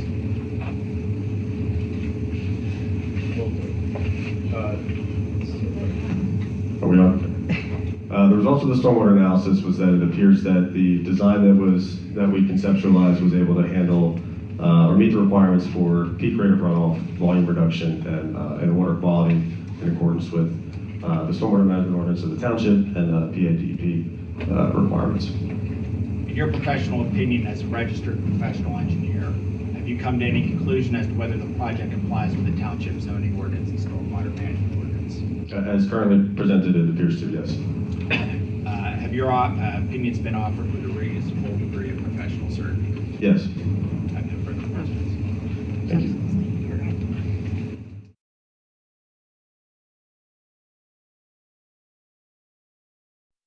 All right, it is 9:20 right now. So what we are going to do is I'm going to ask the board in a moment to make a motion to adjourn and continue the hearing in progress.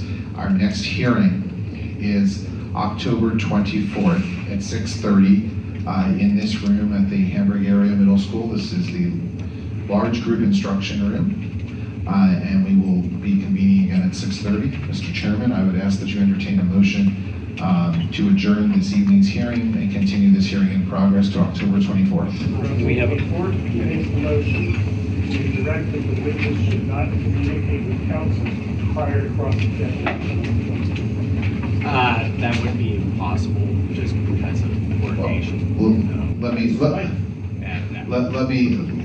I will give this direction. Please do not discuss your testimony with anyone, including counsel, between now and October 24th.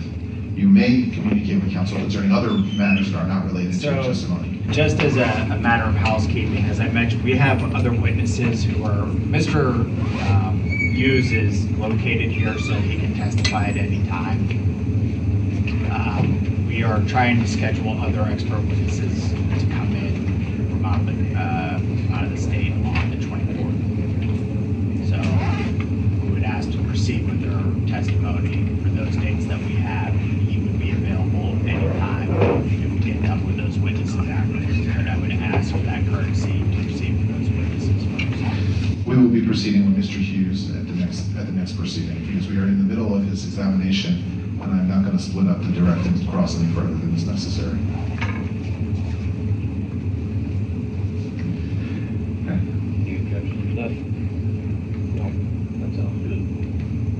All right, well, I'd like to make a motion that we adjourn this public hearing. Do I have a second? I'll second. All in favor, say aye. Aye. Ayes have it. The hearing is now adjourned.